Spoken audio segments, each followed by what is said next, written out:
Good afternoon, ladies and gentlemen. Welcome to the Revere City Council Subcommittee on Public Works. Please rise and join me in saluting the flag. I pledge allegiance to the flag of the United States of America and to the republic for which it stands, one nation, under God, indivisible, with liberty and justice for all. Thank you. Roll call, please. Roll call of the members of the Public Works Subcommittee. Councilor McKenna? Here. Here. Councilor Morbido? Here. Here. Councilor Powers is absent. Councilor Rizzo is absent. And Chairman Novoselsky. Here. Quorum is present. First item, please. First item on the Public Works Subcommittee agenda is that the City Clerk convene an on-site visit to the culvert on Asti Avenue with a representative from MassDOT, District 4, a rep from DCR, Rep. Vincent, DPW Superintendent, and the Public Works Subcommittee. This is a motion by Councilors Rizzo, Patch, and Giannino. Okay, just so everybody knows, we did have a site visit last month, I believe, and I thank Donnie Charmella for joining us and taking action even after the fact. I guess the only representative that wasn't there was DCR. MassDOT was there, and Representative Vincent was there. Superintendent was there, right? Were you there, Donnie? You were not, okay. And members of the Public Works Subcommittee. So there isn't much more we can do. Everybody's keeping an eye on the area. The water superintendent, Donnie Charmello, has been down there on numerous occasions since that event. MassDOT did promise to raise the fence there so people couldn't throw things over the fence from the public home, from the homes, and use that as a dumping ground for their leaves and other materials. We can't do much with the Mass Highway side of it because people just stop on the side of the road and dump what they want. So, Councilor Patch, you want to say anything on this, since it's your ward? No, I agree with you, Mr. Chairman. It was a nice, very informal meeting. I believe Mr. Falzoni was very pleased with the show up and with the water superintendent, and that's like you say. So we just got to keep our eye on it. But he actually is, because as Donnie will tell you, I got a late night call, one rainstorm, and I want to thank you for coming out and taking care of it. There was a problem with the grate on Asti Ave being blocked, but that's what if that's what we got to do, I guess. Thank you. Any other committee members want to say anything? Councilor Morbido, Councilor McKenna? No. Do I hear a motion that we recommend place this on file at the council meeting? Donnie? Oh, sure. I'm sorry. Councilors, good evening. So we did have that meeting, and I got promises from the DOT to come down and cut the frag along the ditch, because the frag is probably 6 and 7 feet tall, and once we get snow on top of the frag is going to start to bend over into the ditch and start causing problems with the seeds and the buds that are on top of it, and anything that dies is going to fall into the ditch and the trash racker. So I got a promise from the DOT. Unfortunately, they haven't made good on their promise of cutting it. So they were supposed to go down there and cut it with mowers. They said that they tried sometime at the beginning of November, and they were unsuccessful in cutting it. So on November 15th, we went down there, my crew went down there, and we cut it. And we cut it up 3 feet from the ditch so that anything that snow fell on wouldn't bend down into the ditch and start causing havoc. So what we did was we cut it and obviously removed it. So now the DOT I've been asked, Mark Kratman, if he would come down there with the mowers and please, try to maintain the shoulder of the highway like they used to do years ago. They used to have that articulating arm that would go over and cut it. And there's also some other material there that can be removed, things that blew off of vehicles. It just blows off. So I haven't really had too much success with getting them there. So there's 3 of them that I'm in contact with, Larry Glazebrook, Mark Kratman, and then a gentleman by the name of Scott, and, what is it? McCarthy. And so, unfortunately, we haven't, they haven't been able to do what we intended, we had asked them to do. So, but I know mosquito control will be down there like they are all the time to hit it with an insecticide for the mosquitoes, but the Phragmite have got to be removed. And that should be a maintenance thing for, DOT. That should be theirs. And we could definitely work with them to do it. I mean, we've already done some of it. We'd like to do all of it, but I don't really have the manpower to go in there and physically cut it. But they do. At least they have the machinery to cut that shoulder. So that was on November 15th. And we can do it subsequently after that, and we are continually watching the trash rack. Thank you, Donnie. Superintendent, you want to say anything? You all good?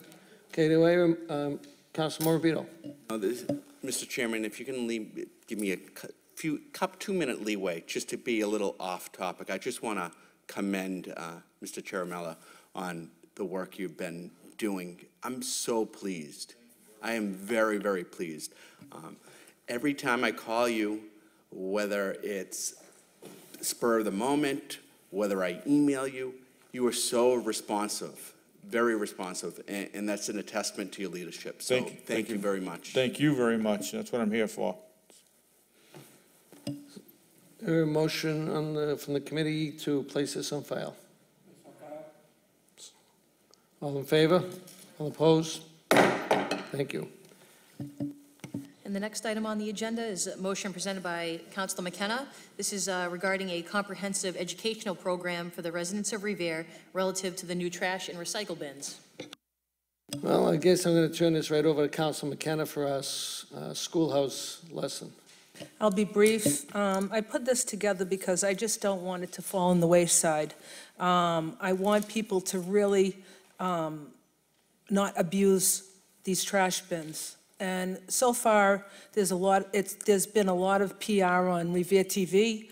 I do see the trash bins working, although there are trash bins that they're overloaded with plastic bags and their lids are open, which would, our main issue is to combat rats. So the rats could get in there. I saw a rat picture on Facebook. And also I see the plastic bags still attached with what you can throw away still attached to the trash bins. So what I'm looking for is just more awareness. And I would love to get Revere High School involved. This would be beneficial to Revere High School, especially seniors and juniors that are looking for hours, community hours, so they can graduate, because they need hours, a certain amount of hours to graduate. And also it looks really good for when they're applying to college that they've worked on a program. They worked on a trash program or whatever it is. So I would like to see it go a step further and maybe into the schools for, public knowledge. Maybe we can get a club going in Revere High School so we can get some of these kids, because when I was a teacher, we had a recycle club. And the kids would go around to all the rooms and they would take all the recycle. We had 2 bins. One recycle, one garbage. And they used to come around, they used to take the recycle bins, and then they'd put them on the sidewalk, and DPW would pick them up. So I would like to see it go one step further. That's it. Thank you. Yes, Counselor. When we started this trash barrel program, we realized we needed to do a lot of outreach and education. So we started with a card that went out telling everyone to anticipate the barrels. That information that, I agree with you, is still hanging from some of these barrels, but there was a lot of good information in that pamphlet, and then a follow-up letter was sent. And we realized that we're going to have to keep doing more over the next couple of months prior to the enforcement end of it. And once the enforcement end of it comes, it's not going to be an immediate fine. There's going to be warnings sent out explaining what you're doing wrong and how to, how to cure that. So, and then, like you say, the L. Baker with the group at the high school, the Revere Health Leadership Council. She's been working with them. We're going to be starting a textile recycling program the beginning of March. They have already met, and they've created some skits that they're going to put on Revere TV and on social media explaining the new textile recycling program. So there has been a movement to get the school involved, and they have, and they've taken this one project so far, and then they're going to hopefully be doing more. So there will be an intensive education program prior to the enforcement, and even when the enforcement starts, it'll start with warnings explaining what you're doing wrong. You won't be hit with a fine right off the bat. Okay? Councilor Guanasso, yes? Well, Mr. Chairman, I'm not a member of the subcommittee, and thankfully I'm not, because I think the city has done yeoman's work in introducing the citizens of Revere to the program. And for those folks who haven't taken the initiative to take off that simple wrapping on their fixed to the barrel, shame on them. Based on the fact that it's in 2 languages, it's self-explanatory, you couldn't get it any clearer. This is what you put in this barrel, this is what you put in recycling. You lift up the bid, put the trash in, good night, and you close the lid, and you put it in an orderly fashion out in the street like you always do. So the educational process, I mean, really, spirit of cooperation for those individuals who chose not to do that, I think they should be fined. That they're not even taking the least interest within our community. There's something to fix to the barrel. You don't take it off to see what it's all about. And if I understand there's a learning process to learn every new event, but really, trash, open the lid, throw it in, close it, put it out on the sidewalk. I mean, it's a simple, I don't care what country you're from. It's very easy to understand. But according to Councilor McKenna, some of the programs that she wants to offer into the school system, as you already alluded to. A lot of excellent ideas. I think it's beneficial. But as far as the folks that receive these barrels, and by the way, the barrels are quite nice. They're not falling apart. No. I mean, you're not meant to be thrown against a wall. Right. You just take them up, put the stuff in, and wheel it out. It can't be any simpler than that. And I just don't get what this big confusion's all about. And for those folks who don't know about it yet, they're not really in tune to anything, because we've reached out. The city's reached out. They've gotten mailers at home, got it affixed to the barrel, got it on TV, got it in the paper. What else do you need? And to further educate the kids to go home and tell their parent, that's even more beneficial, And I think Councilor McKenna is right in asking that be introduced there, and I'm glad that you've already taken the initiative to do that. But other than that, we're talking trash, put it in a barrel, and please be good neighbors. You can't teach a person to be a good neighbor. Right. You can't teach a person to be, live within the laws, because these individuals just don't care about anything. If they're not putting their trash out properly, God knows what the inside of the house looks like. Thank you, Mr. Chairman. And another good source of information, if you go on www.revere.org/trash, there's a lot of excellent information about the new program, and there's a frequently asked questions section. So I think any question that anyone would have is answered there. Councilor Morabito. Thank you, Mr. Chairman.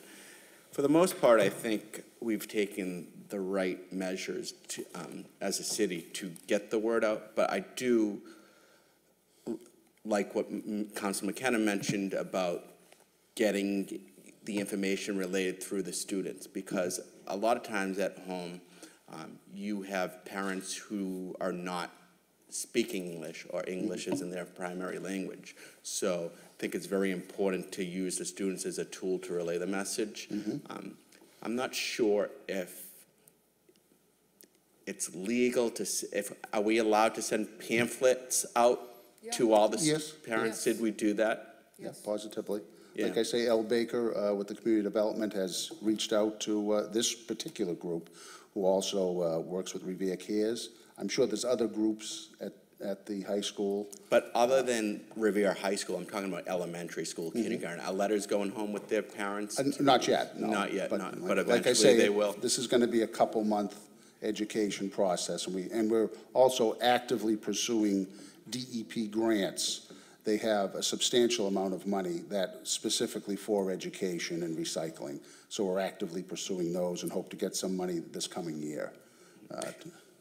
And I agree with Councilor Guanasso. You look at a barrel, it's common sense, you throw the trash in there. But it's a matter of educating them, and, because as I'm traveling throughout the city, what I'm seeing, people are still using their barrels. I understand with 2-3 weeks into the program. Right. But eventually, how are we going to enforce this? Because inspectional services has it over their head with, they're backed up with appointments, inspections. So my concern is, how are we getting to these people who are putting out their regular trash barrels? Well, I guess we need a backup plan. We can't rely on inspectional services. Not that we can't rely on them. We can't have that expectation that they can enforce this because they have way too much other items on their plate. I agree, and one of the things that we did when we purchased these barrels, there was also software that went along with it, and it's been installed on all the trash trucks that Capital has. So as the truck goes down the street, the card is registered with the truck, and if the driver is on board with this, if he sees a violation, there are certain buttons that he presses on his dashboard that then gets sent back to us, and we're able to send letters out to those people explaining to them what they're doing wrong. So before we get ISD involved, we can go out, identify some people that aren't doing, the proper thing. We're able to reach out to them through a letter and try to cure that prior to any enforcement from ISD. Because we realize that they're strapped at what they're doing, and we certainly want to be the last resort calling them out and issuing fines. So we're hoping that process works. We're going to be seeing over the next few weeks how that works, and that was part of the barrel program. If you can keep me posted on that. Oh, positively. And let me know Yeah. how it's going, I'd appreciate it. Yeah, If 'cause you we're can keep curious all to of see us ourselves how If you this- can keep us all posted. Yes. Shoot us an email. Thank you. Sure. Councilor Keefe, would you like to say something? Speak now or forever hold your peace. Sure, I'll say what I have to say. I should have shown you the picture of Trash Day on my street. I just happened to go out there and I snapped a photo. The entire street, straight line, all blue barrels, all pulled out, all look perfect. And I mean, I know that there's always room for more communication, but at some point, when does it become us enabling? And people will never get off and do it on their own. I think that people that care about their properties and that want to do the right thing will do the right thing. And we've put out a lot of communication, and it'll just keep getting better. It's going to snowball into more good with the use of these barrels. It's not perfect. Nothing is perfect. And if it was easy, then I'm sure everyone would do it. But I've been pretty satisfied. I know my neighborhood looks really nice. I like seeing the uniformity of it, and hopefully it will turn out to a better success in trash problems in the city. Thank you. Thank you, Councilor. Madam Council President, you have anything to say? Thank you, Mr. Chairman. I think as there is with any new program in the city, there's going to be a little bit of a learning curve, even though it's something as straightforward as trash barrels. But I agree wholeheartedly with Councilor McKenna's motion. I think it's really important to start by educating people. I think the city's done a great job with their series of videos and communications and letters and using multiple media outlets to relay the information, because the reality of it is every resident gets their information differently. Some may watch a video on YouTube, some may see it in the newspaper, some may see it on TV, some prefer a letter, some a robocall, but at least if we're giving them as many different outlets as possible, we're doing everything that we can. I think it's important for people to know that we're also a resource to them as well, too. So if they have questions, they can reach out to the city councilors, their ward councilors at large, or anyone in the mayor's office. We're happy to answer any questions. 311 is another great resource. Oftentimes when things come to councilors, that's what we use as a resource. So I think it's a great program, and I think that, again, it's a learning curve, and we'll get there, but I think in the long run, it'll be a good improvement. And Councilor Keefe, I'd like to see that picture, because I'm sure your ward looked nice. I know mine did as well. Thank you. Thank you, councilors. Councilor Patch is passing. No, yes? Mr. Chairman, I think it's working very well. Unfortunately, it got off to a rough start a little bit with the communication of it kept on changing but it's not as steady. They're down to what they're actually are going to do. I think it's going to work much better. Unfortunately, in my ward, it's the people that took care of their property, bought the expensive barrels, and did the right thing. They're the ones that are kind of complaining because they got nice barrels they got to throw away. But other than that, hopefully the neighbors that don't, that didn't do that, I think Paul knows, he sees it himself. Some people that just throw their trash bags out there, and this will definitely stop that, and that will improve the rodent problem, and it'll improve the trash. So I think it's going very well, and I hope it continues. Thank you. Thank you, councilors. I think I kind of broke this apart, and some things make good sense. I think other things don't. My feeling is having a captain for every street. I don't think that's our chore. I think the mayor's already reached out to people. I think it's going above and beyond. If each councilor wants to do it within his ward, fine and dandy, go for it. I don't think it's really a thing that we have to do, get captains for each street. As far as the mayor going on local cable, he's been there. He had a 15, 20-minute piece on cable, and it's on the internet. Mm-hmm. So I don't think we should have to include that in this. The 1 month for inspectional services, that's already scheduled. Mm-hmm. So I don't think that's something we should have to include in something that we may want to send forward. The student issue, I think, is an excellent idea. But I think 4 and 5, send home flyers and outreach projects. I think that's something that we should reach out to the school department and ask them to work with the mayor's office and, right, use the students. Kickoff event, I think that's been done already. So I really don't think we have to, should to pursue that. The Journal, TV, going to the Globe, that's up to the mayor if he wants to pursue that, knowing that we've been on TV about the rat problem with different stations.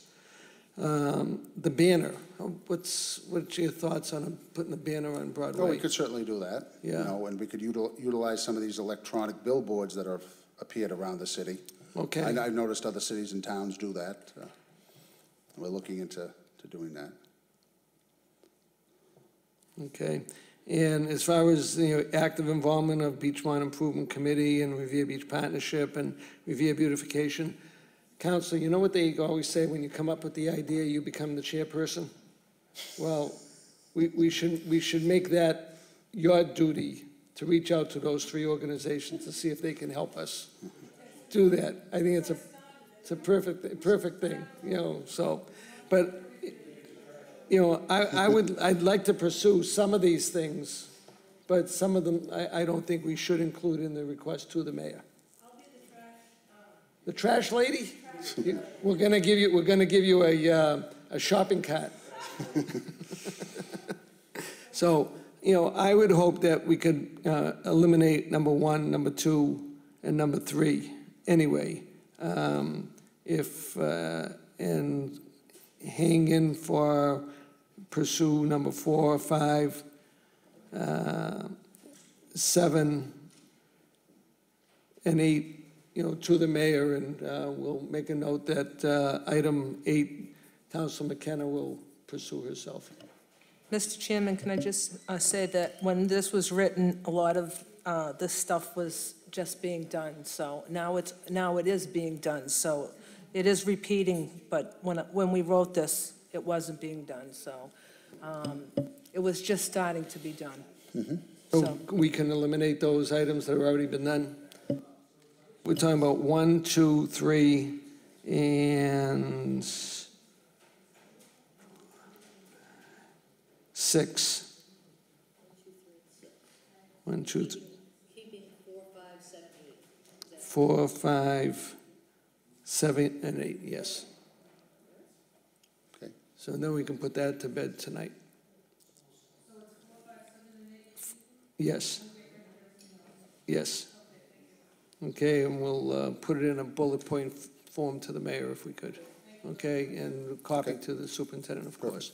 If I could So- just address one thing that Councilor Sure. Patch brought up. It seemed like the biggest bone of contention, the people that went out and bought these new barrels themselves, and then now they feel like they have to throw them away.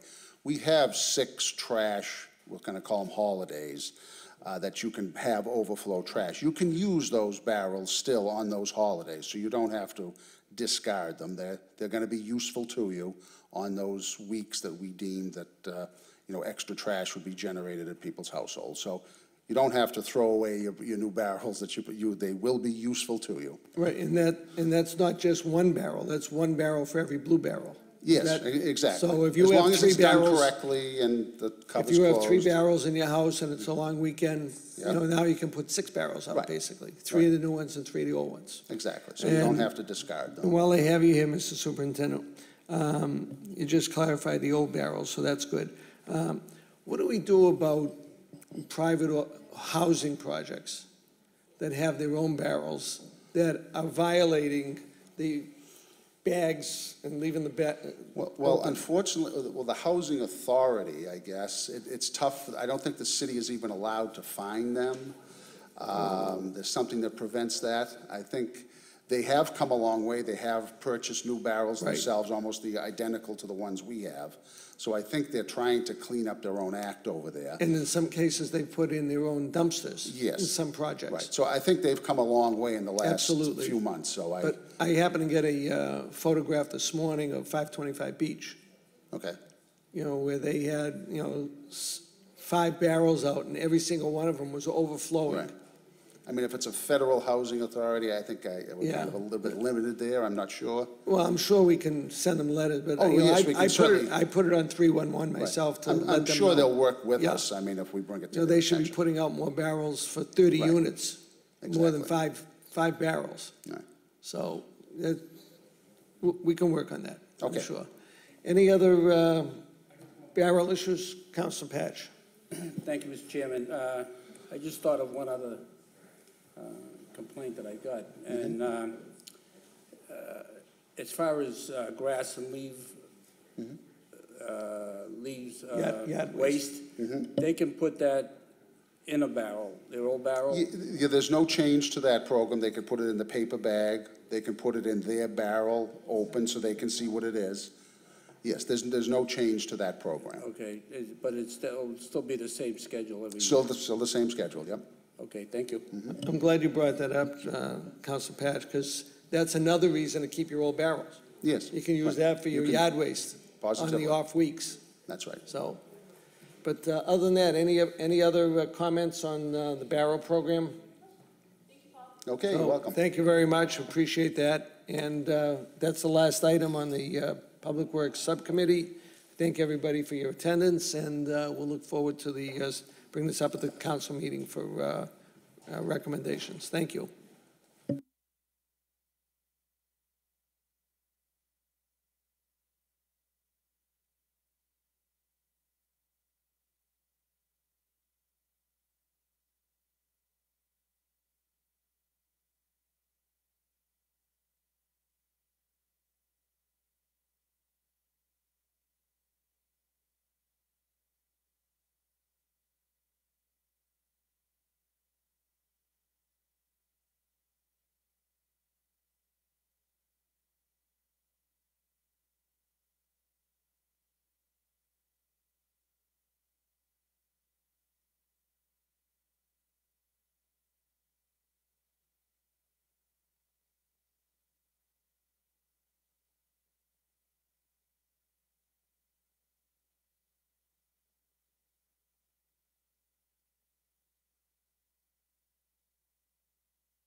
Good evening, everyone. This is the November 26th meeting of the Revere City Council. Would everyone please rise to salute the flag?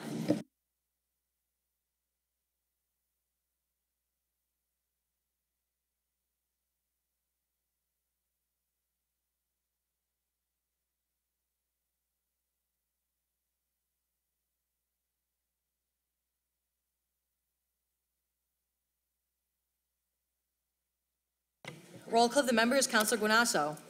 Here. Here, Councilor Keefe. Here. Here, Councilor McKenna. Here. Here, Councilor Morbido. Here. Here, Councilor Novoselsky. Here. Here, Councilor Patch. Here. Here, Councilor Powers. Here. Here, Councilor Rizzo. Here, Councilor Rotundo. Present. Here, Councilor Zambudo. Here. Here, and Council President Janino. Here. Here, quorum is present. Calendar item number 2, approval of the journal of the regular meeting of November 5th, 2018. So move. Calendar item number 3, hearing called is ordered for the purpose of establishing the fiscal year 2019 tax rate. This is a public hearing, so at this time I'll call any proponents. Good evening. Dana Branchiforti, Chairman of the Board of Assessors, here with board members John Berendria and Matthew McGrath. We're here tonight for our annual visit on the residential factor. We would ask the council to vote the minimum residential factor of a 0.895158. What that does is allow us to apply a 175% shift onto the commercial tax rate. So that allows us to get a split tax rate and give us the greatest benefit for the residential taxpayers. So it allows us to give the lowest tax rate allowed under the law. So again, we'd urge you to vote that residential factor tonight. If that is voted, the proposed tax rates for this fiscal year would be $12.11 for the residential and $23.68 on the commercial rate. I also did include in the packet was a summary of all values in the city and what happened to them this year. So if you were to look at that LA4 comparison report provided, on the last column, you would see the differences between last year and this year's assessments. You would see that basically they're all up. You know, assessed values are definitely up this year. On the average, just to run through them quickly, single families on average are up about 10%, condominiums 5.3%, miscellaneous, which would be like 2 houses on 1 lot, around 11%, 2 families 14%, 3 families about 10%, apartments up around 20%, and commercial around 11%, industrial 6%, and so forth and so forth. So you can see there are substantial increases in assessed values this year. So even though the tax rate itself is going down about 6.5%, give or take, you know, assessed values are up, so we're probably going to see some increases in individuals' tax bills, depending upon, you know, your properties. We are here for any questions that you may have. Thank you very much. Are there any proponents, any other proponents here this evening?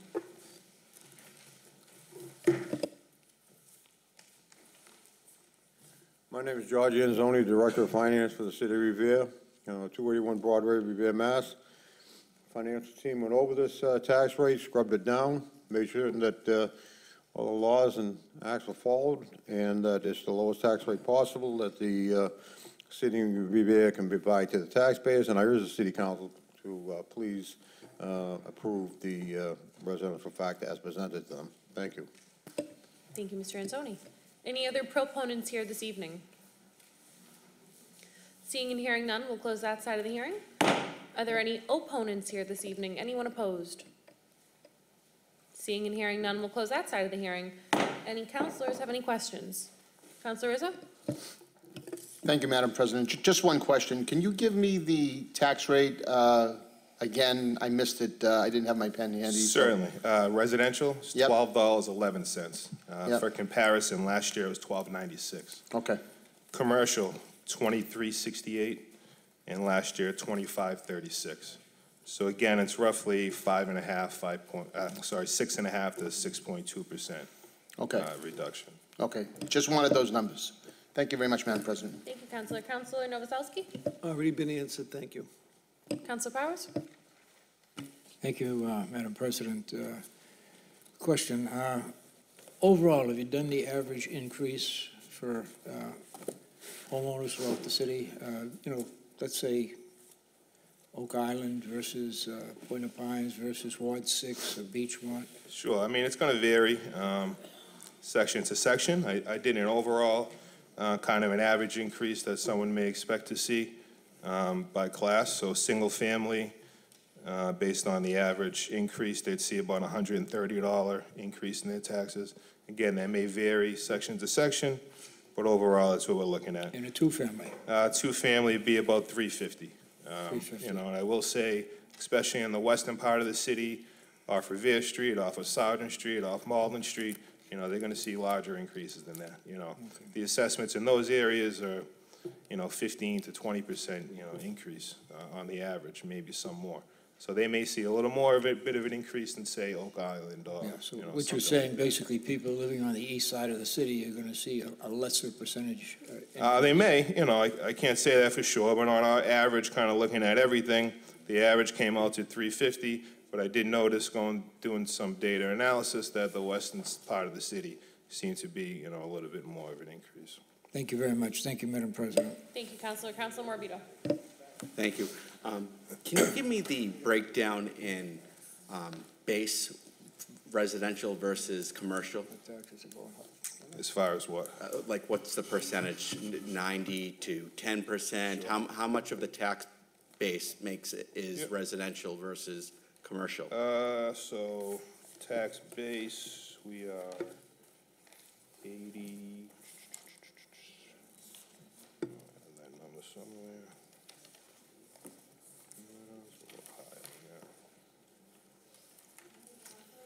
Residential are 87%, and about 13% commercial, industrial, personal property. And with HYM coming to the table, that's actually going to that's going to help us out a lot because it's going to increase the commercial tax percentage, correct? Correct. Excellent.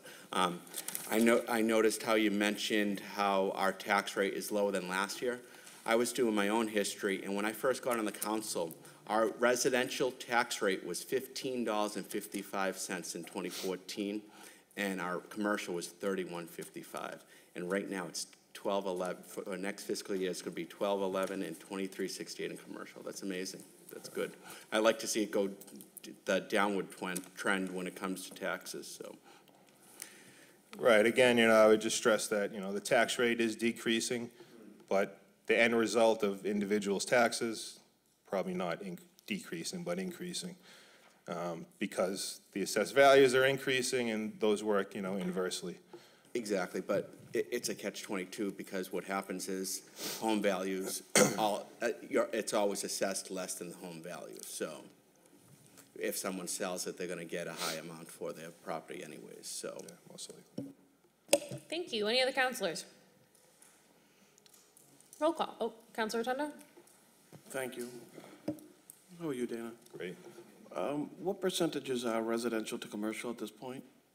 So as we just said, it's about 87% residential, 13 commercial.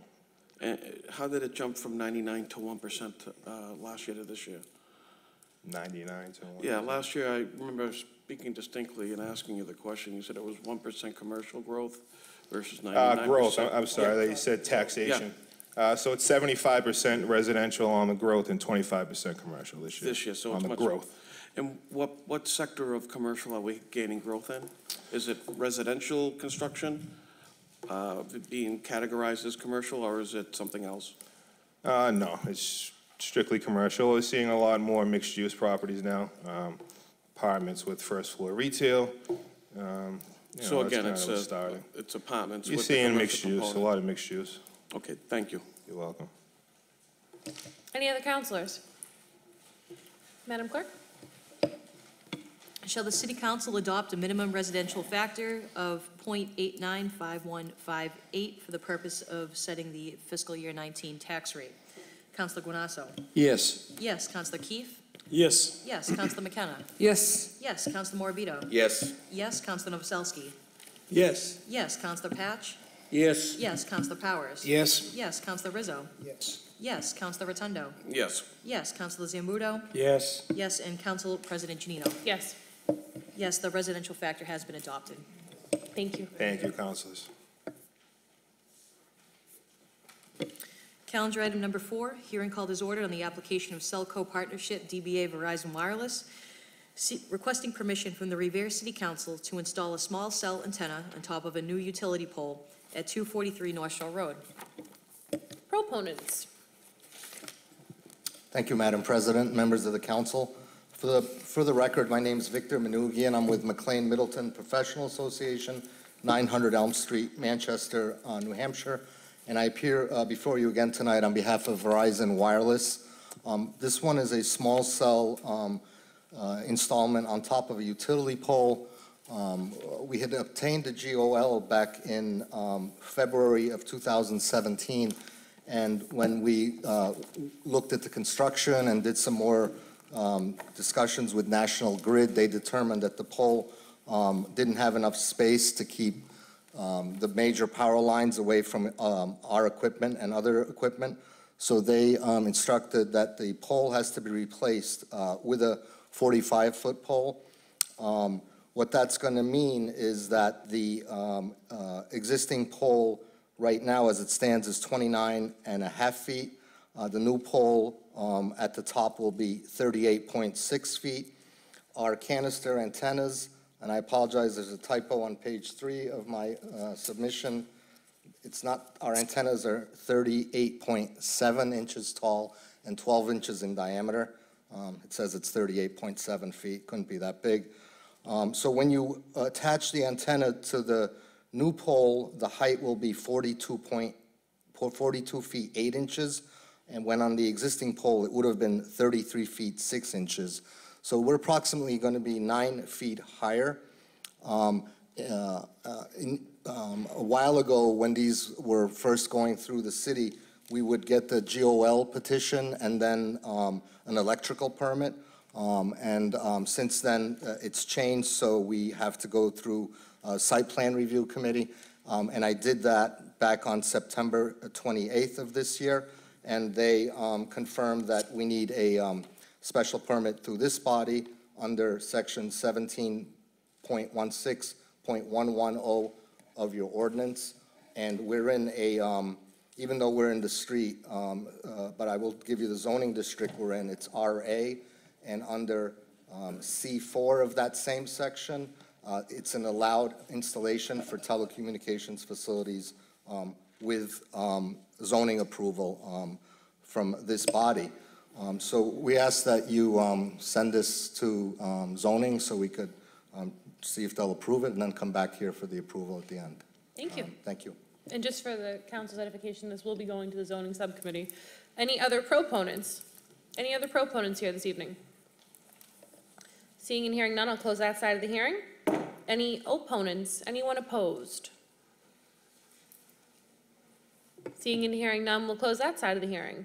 Any councilors, keeping in mind this will be going to zoning? No?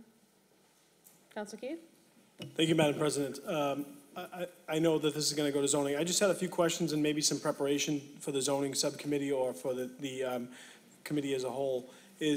We've asked in the past for some of these companies that have come here looking to add to cell towers, could we have a description, I mean, outside of on paper, could you bring a physical specimen of what the add-on will look like to the chamber so we can see it and also the audience would be able to see it? And then secondly, have you entered into an agreement with the city yet, or are you planning on entering into an agreement with some sort of almost a lease-like agreement where many other cities and towns have, we're starting to offer that, and I know that the city solicitor's office is working on some documents to create that formal agreement where it's basically you're releasing the space annually and re-upping. Has any of that been done? And this would be the same question for the next, there's another pole company coming up after this, so. Absolutely. I will bring the light model, which doesn't have the internal parts, with me to the zoning meeting. What you're talking about is a master lease agreement, but those are generally for city-owned poles, not for privately owned poles that are jointly owned by the utility companies. So in this case, we have an agreement with N-Grid to attach to their pole, and under the state and federal law, they have to allow it. They charge a minimal amount for that. So we wouldn't be looking for that for this particular pole because it's a jointly owned pole by utility companies. Thank you. Thank you, Counselor. Counselor Zambudo.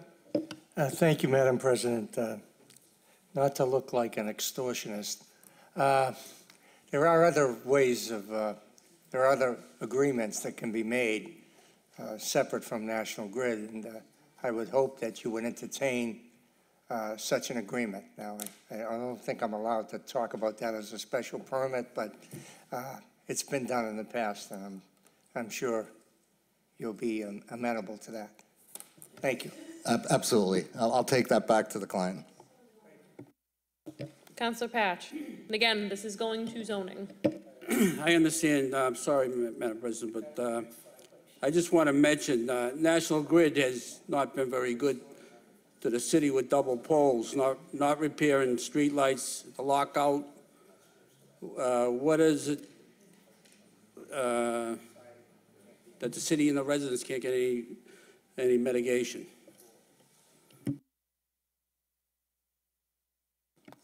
You want me to speak for National Grid? I just want to make that point. I hear you, and I've heard that before, even with my company with double poles, but hopefully we've gone beyond that. But I can't speak for their relationship with the city. Thank you. Noted. Any other counselors? This is going to zoning. Calendar item number 5, hearing called as ordered on the application of James George Network Building and Consulting, requesting permission from the Revere City Council to install a small cell antenna on a utility pole located near 12 South Furnace Street. This again is a public hearing, which will be going to zoning, but we'll start with proponents. Any other proponents? Good evening, Madam Chairman, City Councilors. My name is Keenan Brin. I'm here as a substitute for Jim George, but he did make application for special permit for a small cell under the wireless communications and tower section that was received by the city clerk on November 1st of this year. Extenet Systems is the applicant. They're a registered corporation and provider of wireless services in the state of Massachusetts. We are here proposing a small cell at, the address is 12-15 South Furness Street. The application was filed, and I can tell you essentially included the form, some pictures, the special permit denial review letter, a location map, a letter of authorization from National Grid, a license fully executed by National Grid, as well as Verizon, who's the subordinate tenant on that pole. The state corporation docs, some background in Extenet, which I can outline for you now. We're at the zoning hearing. We also have the plans, and lastly, most recently, a fully executed right-of-way pole attachment agreement with the city of Revere. And I think that question came up earlier. The pole, I can tell you the basics. The pole is not going to be replaced. It's the existing pole. It's 34 feet 7 inches in height. That will be remaining the pole height of 34.7. The equipment canister for the antenna itself is 10 inches in diameter. It's about 27 inches tall. Not exactly, but close enough. The equipment and shroud is encased in something that's 32 by 18 and is offset about 15 inches from the pole itself. There'll be an electric meter on there. We're anticipating having to get a building permit as well as an electrical permit as well. I don't mean to rush through this, but I'm happy to give any more details. Someone had a question, but I have brought kind of a mock-up of the antenna. I'll see if I can get that power cabinet as well, but I can provide that. That would be great, and even if a physical thing isn't available, just some sort of mock-up with dimensions and sure. Something. No, I have that. Perfect. Okay. Any other proponents here this evening? Any other proponents?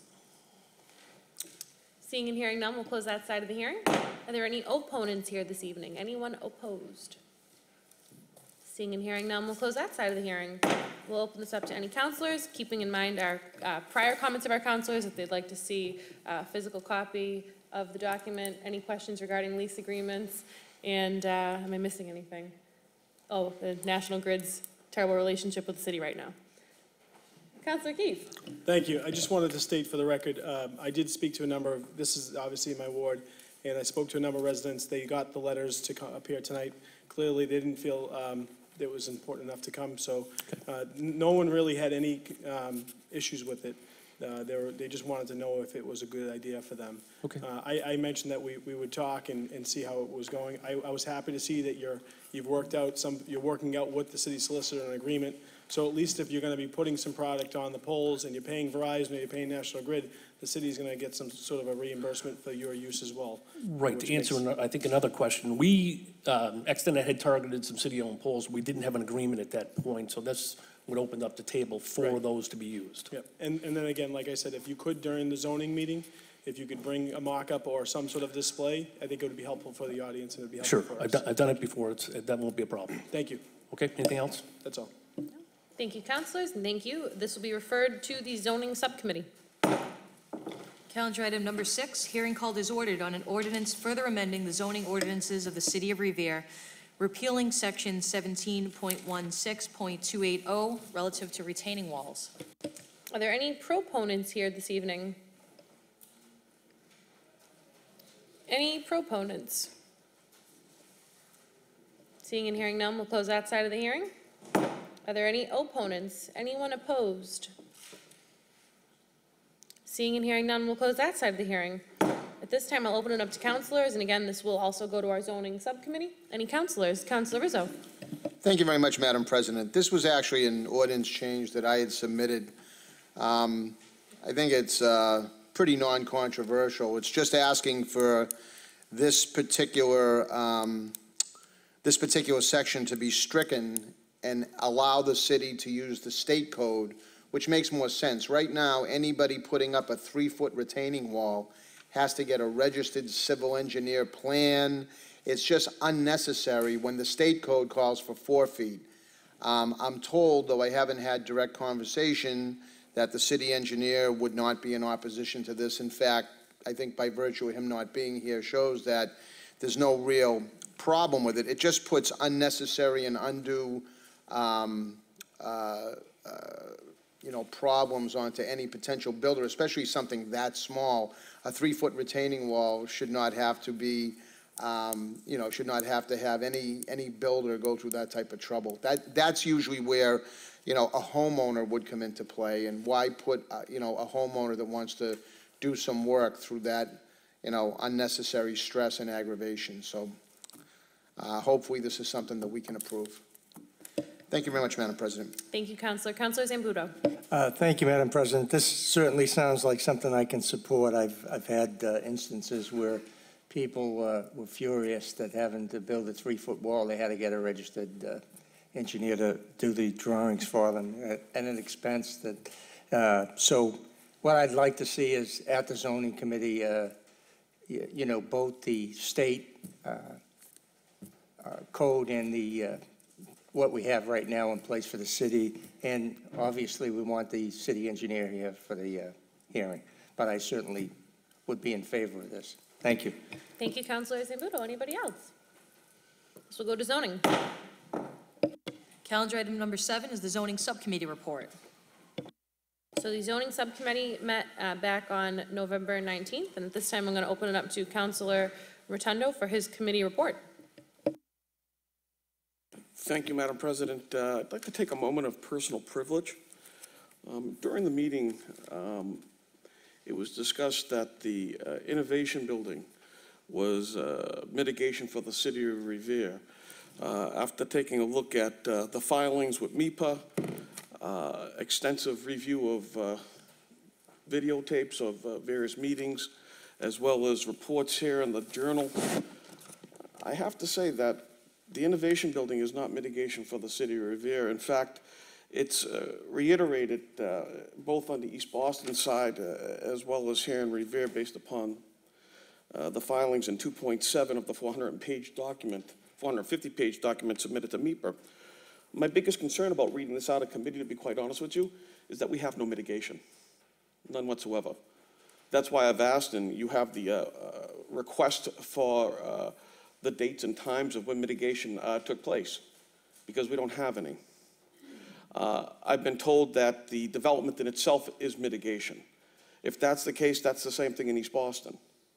The $50 million that are going to be dedicated for the traffic issue is the same $50 million that we're splitting between East Boston.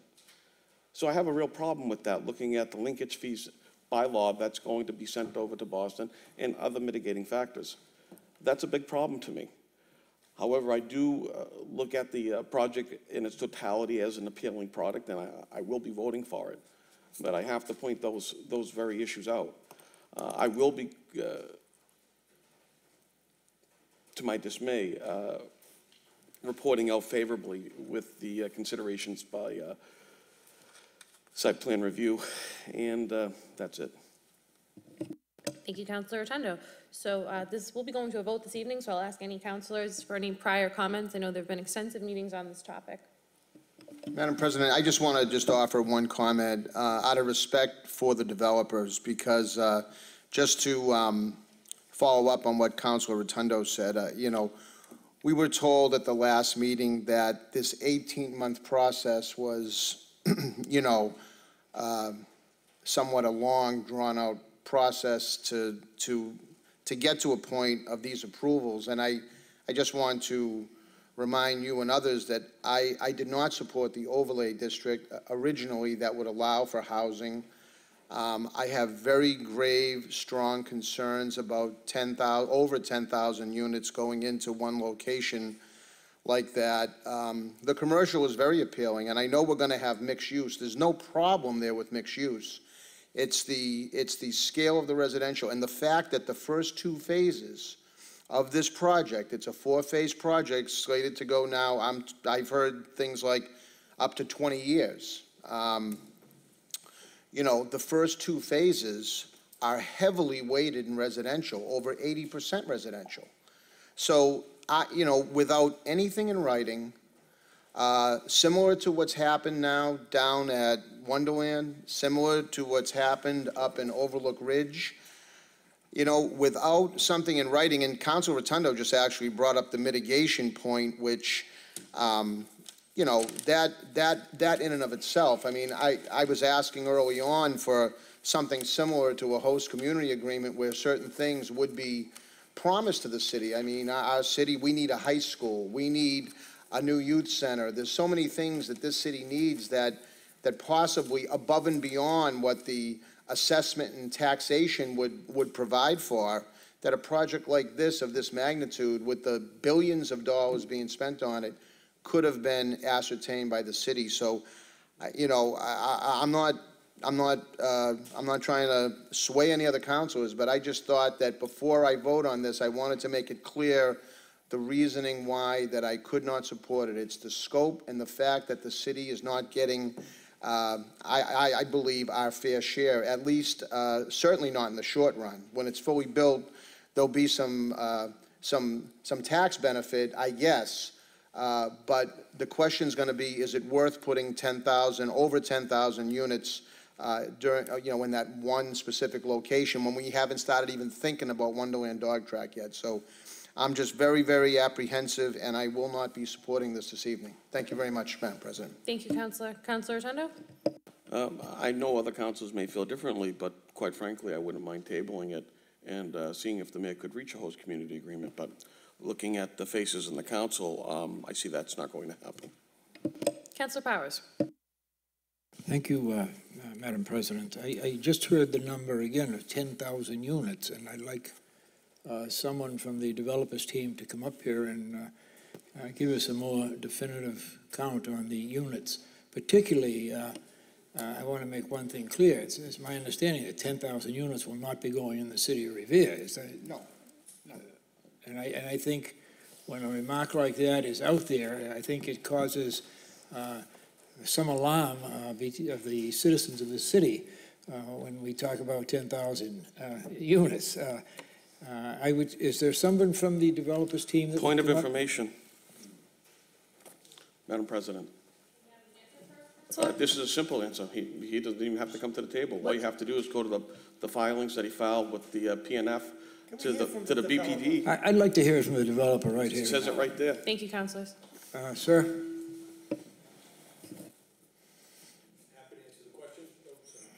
Happy to answer the question. As we've said a number of times in this forum, as you know, this is a very big site. It's 161 acres. Over 60% of the site is located in Boston. And so the large percentage of the units that you're talking about will be in Boston. So of the 10,000 or so that might happen over the span of 20 years in the entire site, over 7,000 of those units will be in Boston. So Revere, the max in Revere would be approximately 2,500 to 3,000 units. And initially, we would get the hotel, the shops, the restaurants, and the Innovative Plaza, right? Correct. Thank you very much. Yes. Thank you. Councilor Zambudo. Thank you, Madam President. Can I just add one more thing? That's all in writing. That is written down, negotiated. It's a multi-page document that's in writing. Thank you, sir. Can I have you stay up there, please? So I want to try to sort some of this out. You know, I consider the innovation building mitigation. It may not be written mitigation as a direct mitigation to the city of Revere, but it certainly is the engine for the beginning of this commercial. I don't think I interrupted you, did I? Okay, well, then if you could talk a little softer, then I'd appreciate it. So getting back to that, what is the first building you're going to build? The Innovation Center will be part of a commercial, node that will be built in the first phase, which includes, as we just said with Councilor Powers, a hotel and retail in that first phase. Now, if I could just a moment on this again, and I know we've talked about this a number of times. It's an important night, as we appeared tonight with the assessor. We were just remembering we were here a year ago, actually, in the same night that the assessor made the same presentation, frankly, to this council.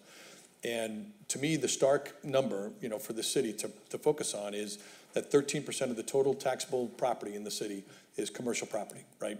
So I can't sit here today and snap my fingers or wave a magic wand and suddenly make Revere a commercial hub. I just can't. I've been direct and honest with you from the first day that the most important thing we must do is we must create a place where people will live, where they will buy a meal, where they will shop. That's the first and most important thing we will do. You said to us right from the very beginning, we spent lots of time one-on-one, we spent time with the mayor, we spent time with individuals here. You said to us one-on-one that what you were really interested in was creating a commercial hub, commercial office space from the very beginning. We took that, we went back, we thought to ourselves, we said, okay, how can we do this? What kind of lost leader could we build in the very beginning to help create a commercial hub? That's what we kind of thought about. So this building is not, this innovation center is not a moneymaker by any stretch of the imagination. What needs to happen to finance this is we need to take increments of the other buildings and contribute those in to finance the construction of this. But we've promised you that we would do that. We promised that in writing. That's in the document that is before you, that was filed before you. We will build that in the first phase. So and that is needed, by the way, to create an atmosphere that is different today. I would invite all of you to come stand in the middle of the horse barns today, okay? Just stand by Beachmont Station, right in the middle of the horse barns, and think about how we would try to get some company anywhere to locate an office building there. It's not easy to do. But if we build an environment in which people will live, people will buy a meal, people will go to restaurants, and if there's an innovation center where there's some co-working space, again, a lost leader, that we think could begin to set the table for us to get a company there. That's the objective. There's a couple other things I want the general public to know. So how much of this project in Revere will be commercial? 50%. 50% of the project is guaranteed to be commercial development. Written down in the document that's in front of you. Okay. That's enough for me. Thank All you. of this is in writing. I want to make sure that people understand that. We've spent months and months. You're well represented by city staff. We've spent months and months. I can tell you, we spent a lot of legal fees on lawyers to negotiate a document that is multi-page. I forget how many pages, Bob, 50 or so pages. It's a multi-page, very detailed document that illustrates both the phases of what we're obligated to do, everything that we must do in terms of water, sewer, streets, parks, all the things that we've talked about up here, the Innovation Center, the limits on residential construction, the amount of commercial, everything has been negotiated and is in writing and is in front of you. That's the vote. You're voting to approve that document. It's in writing. Thank you very much. 39 pages, I'm sorry, not 50, I apologize. Councilor, can we see if any other councilors have questions first? Any other councilors have any questions or comments? Councilor Rotundo. Thank you. Mr. O'Brien, if I'm not mistaken, you bought the property May 2017? Yes, we brought the property about May of 2017, that's correct. Exactly, for $155 million. That was the investment that your company, which is an investment company, made $80 million from the Ozark Bank, I believe that you, from what it states in the documentation. There is a land loan on the property Yep. as of right now, yep.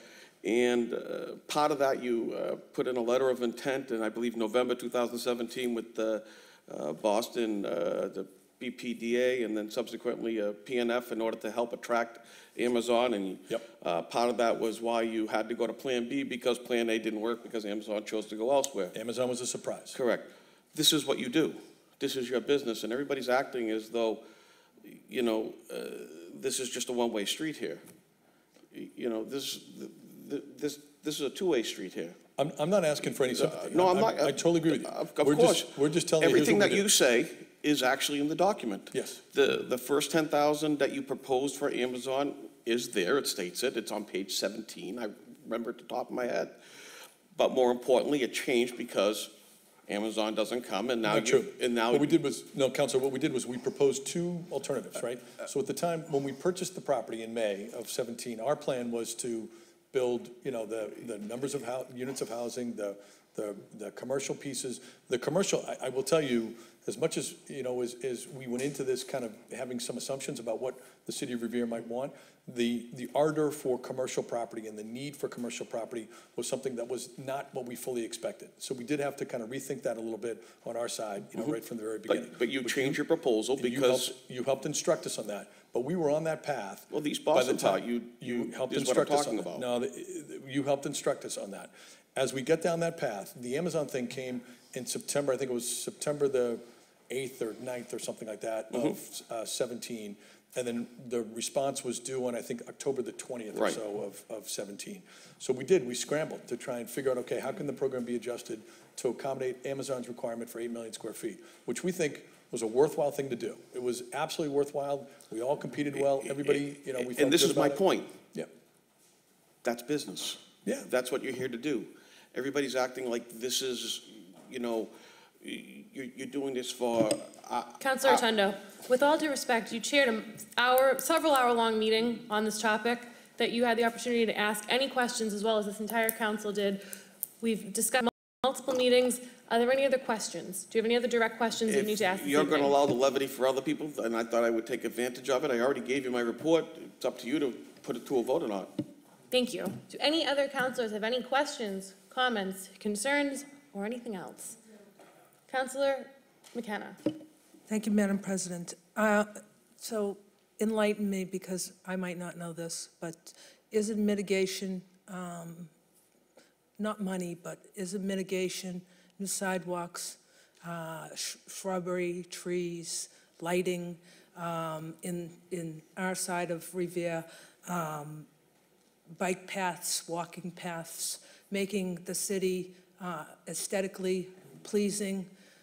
Isn't that a part of mitigation, a mitigation program to go into Beachmont Square and do trees and new sidewalks and lighting down Winthrop Ave and on our side of the fence? Could I say, I agree with you, Counselor. Could I state it in a slightly different way, which is maybe Sure. the opposite, which is every project that comes before you, 100 units, 10 units, 20 units, 300 units, every individual project that comes before you has a relatively small amount of work that they must do, and sidewalks immediately in front of them, maybe they do a little bit on, depending on the size of the project, maybe they do a little bit of street reconstruction, things like that. They do a hookup for water and sewer, but there's nobody that comes before you and has to do, you know, the acreage of open space that you've pointed out, Counselor, the work that we have to do, the miles and miles of work that we have to do on streets, on bike paths, and we didn't go into this kind of saying, okay, let's just do the minimum of what we can do. We have aspirations, I think, that you've shared with us. We have aspirations of taking the site and making it into something special, not just to kind of slam it up there quickly and, gee, you know, we did the best we could. We want this to be a long-term investment that we can all be proud of. So we've budgeted hundreds of millions of dollars, well over $300 million across the entire site for open space, for roads, for bike paths, all those different pieces. And believe me, these have you know, these have been met with tough conversations with our investor group, but we've budgeted for it, we're good to go, we've committed to it, we've said we're gonna do it, it's in writing in front of you, and we're gonna deliver this. We wanna join hands with you, and we wanna get started. We envision a groundbreaking next year at Beachmont Station, which can be a great celebration, and we invite all of you here, however you feel about the project. We want you to be here with us as we start a new day. I think it's a wonderful project, and I'm going to vote yes tonight. Thank you. Thank you. On that note, Madam Clerk, roll call. Shall the City Council grant the relief requested by the petitioner, subject to the findings and conditions of the Project Review Board? Councilor Guanasso? Yes. Yes. Councilor Keefe? Yes. Yes. Councilor McKenna? Yes. Yes. Councilor Morabito? Yes. Yes. Councilor Novoselsky? Yes. Yes. Councilor Patch? Yes. Yes. Councilor Powers? Yes. Yes. Councilor Rizzo? No? No. Councilor Rotundo? Yes. Yes. Councilor Zambudo? Yes. Yes. And Council President Janito? Yes. Yes, the Suffolk Downs PUD has been Madam approved. President, suspension of rules. On suspension, all in favor? All opposed? So ordered. Reconsideration? Motion reconsideration not prevail. On reconsideration with hopes that it does not prevail, all in favor? All opposed? So ordered.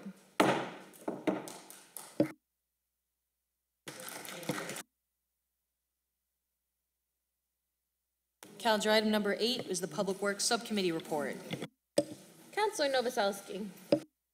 Thank you, Madam President. Madam President, we have two items that we've been dealing with, one long-term and one recent one. The long-term one was issue over at Toscano and Asti Aves relating to the culvert. And the last motion, 18-149, asks that an on-site visit be held, and that was done.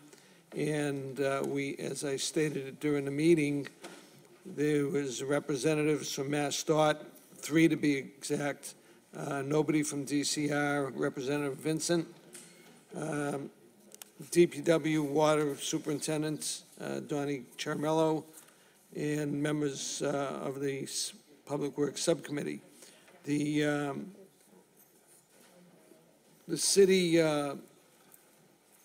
superintendent of water sewer, Donnie Charmello, has been very active since that meeting, going up there and make sure that the trash racks are clean and that the Phragmites have been cut back, even though the state said they would do it, they did not.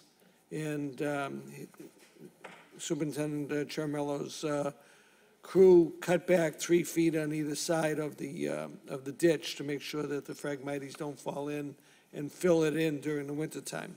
So, you know, that's been working out very well, and we did get a commitment from MassDOT to increase the size of the fence along the highway in the back of the private properties on Asti Ave at the intersection of Toscano and, I guess, Toscano Ave. So at this point, we completed our task. We got people moving on it. There's nothing more that we could do. We thank Rocco for bringing this forward and pursuing this for his last 30 years. And, you know, we did the best we can under the circumstances, and hopefully the superintendent will keep an eye on it, and we'll keep pursuing MassDOT to do their part. So with that, the committee voted to place this on file. On the motion to be placed on file, all in favor? All opposed? Placed on file. Madam President, item 2 was a motion by Councilor McKenna, 18-356, regarding the new barrel program that we have in the city. And she provided 8 different items that she would like seen to have people realize what's going on and how to use the new barrels. The committee discussed it, and those other councils that were present discussed it. And the committee voted to eliminate items 1, 2, 3, and 7, I believe. 7's still in. Oh, and 6, I'm sorry. To remove those from the motion and keep item 4, 5, 6, 7. 4, 5, 7, and 8. And the city was talking about putting a banner over Broadway, and Councilor McKenna would chair a new committee to bring on board the Beachmont Improvement Committee, the Revere Beach Partnership, and the Revere Beautification Committee to help in that project. And also, 2 items, 4 and 5, dealt with having high school students work on the project to send flyers home to the parents and let them learn how to, what goes into recycle and what's going to happen with the new blue barrels to try and reduce the rodent food chain. And I think we do want to thank the mayor for his work on the rodent problem, hiring outside vendors to go around the city and bait properties that were, and I say were made homes by the rodents, and also the new barrel program, which makes everybody use a covered barrel on their property and also on the sidewalk during pickup day. And that's about it. And thank Council McKenna, and that's the recommendation from this committee. So, councilors, is the committee's recommendation for it to be voted out with the amendments that you stated? Yes, ma'am. Okay. On the motion as amended, all in favor? All opposed? So ordered. Calendar item number 10, communication from the Conservation Commission relative to a donation of certain parcels of land on Bates Street for conservation purposes from Joseph Festa Construction Company. Anyone wish to speak on this? Madam President? Councilor? Madam President, Bates Street's the area I represent, and Mr. Fester and his in good thoughts has done this previously to the satisfaction of the neighborhood, and we look forward to the transfer of the ownership. Thank you. Madam Clerk? No. Roll call. Shall the City Council accept the donation of certain parcels of land on Bates Street for conservation purposes from Joseph Festa Construction Company? Councilor Gumnasso. Yes. Yes. Councilor Keefe. Yes. Yes. Councilor McKenna. Yes. Yes. Councilor Morbido. Yes. Yes. Councilor Novoselsky. Yes. Yes. Councilor Patch. Yes. Yes. Councilor Powers. Yes. Yes. Councilor Rizzo. Yes. Yes. Councilor Rotundo. Yes. Councilor Zambudo. Yes. Yes. And Council President Janino. Yes. Yes, the land donation has been accepted. Madam President, Councilor McKenna? could I make a point of personal privilege, please? Absolutely, Councilor. So 2 weeks ago, well, about a month and a half ago, I had a forum, and the residents came from Taft Street, Vinyl Street, Wilson Street, and Victoria Street, and they told me that they were getting flooded. There was a lot of flooding going on.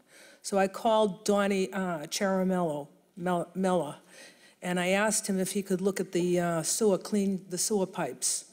Well, he did. He went above and beyond. Him and his workers went above and beyond, and they opened the sewer covers, and they went down, and they took out 11 yards of debris. So I just want to compliment, we don't give enough credit to some of our departments that work very, very hard in the city, and I just want to compliment Donnie Jamella and his workers for doing an outstanding job. And now these people don't have any flooding in their streets. So thank you very much for the water department and Donnie Chamello. I really appreciate your help, and keep up the good work. Thank you. Thank you. This time, we'll move on to motions. I did speak with Councilor Rotundo before the meeting, and some of his motions will be combined. Councilor Rotundo just notified me that he would be withdrawing calendar item number 11, which is Council Order 18-374, in addition to withdrawing calendar item number 22, which is Council Order 18-385. Okay, so on that note, we'll be combining 14 and 15, as well as 12, 13, 18, 26, 27, and 28, Counselor. So all the HYM will be combined, and then the 2 heating fuel assistance ones will be combined. You comfortable with that? All right. So we'll start off with calendar item 12, which will now encompass 12, 13, 18, 26, 27, 28. Counselor Rotundo. Do you want to read them?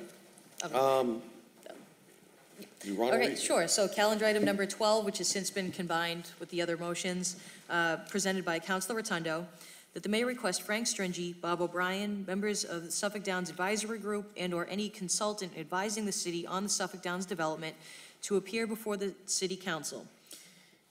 Further, that the mayor be requested to have a Suffolk Downs webpage added to the city's website. A link to the new page should be in bold on the main screen of revere.org. A calendar showing all DAG community and subcommittee meetings should be included, in addition to links for any and all drawings, design, and traffic studies. Further, that the mayor and/or Bob O'Brien request members of the Suffolk Downs Group, Suffolk Downs Peer Review Group, and member of the Suffolk Downs Project Review Board as a whole or through representation of leadership appear before the city council to provide the city council and/or zoning subcommittee with information. Further, that these groups provide the city council with their perspective and assessment of the project from the October 26th, 2018 city council meeting and subsequent zoning subcommittees if needed. 26. Additionally, that the mayor or HYM present the minutes of the meeting in which the mitigation for the Innovation Center took place, and that the mayor, city clerk, and HYM present a document and/or a vote in which the Innovation Building was agreed to be part of any mitigation package for Suffolk Downs. And finally, that any and all documents related to Suffolk Downs be translated to Spanish and Arabic if possible. Councilor Rotundo. Thank you.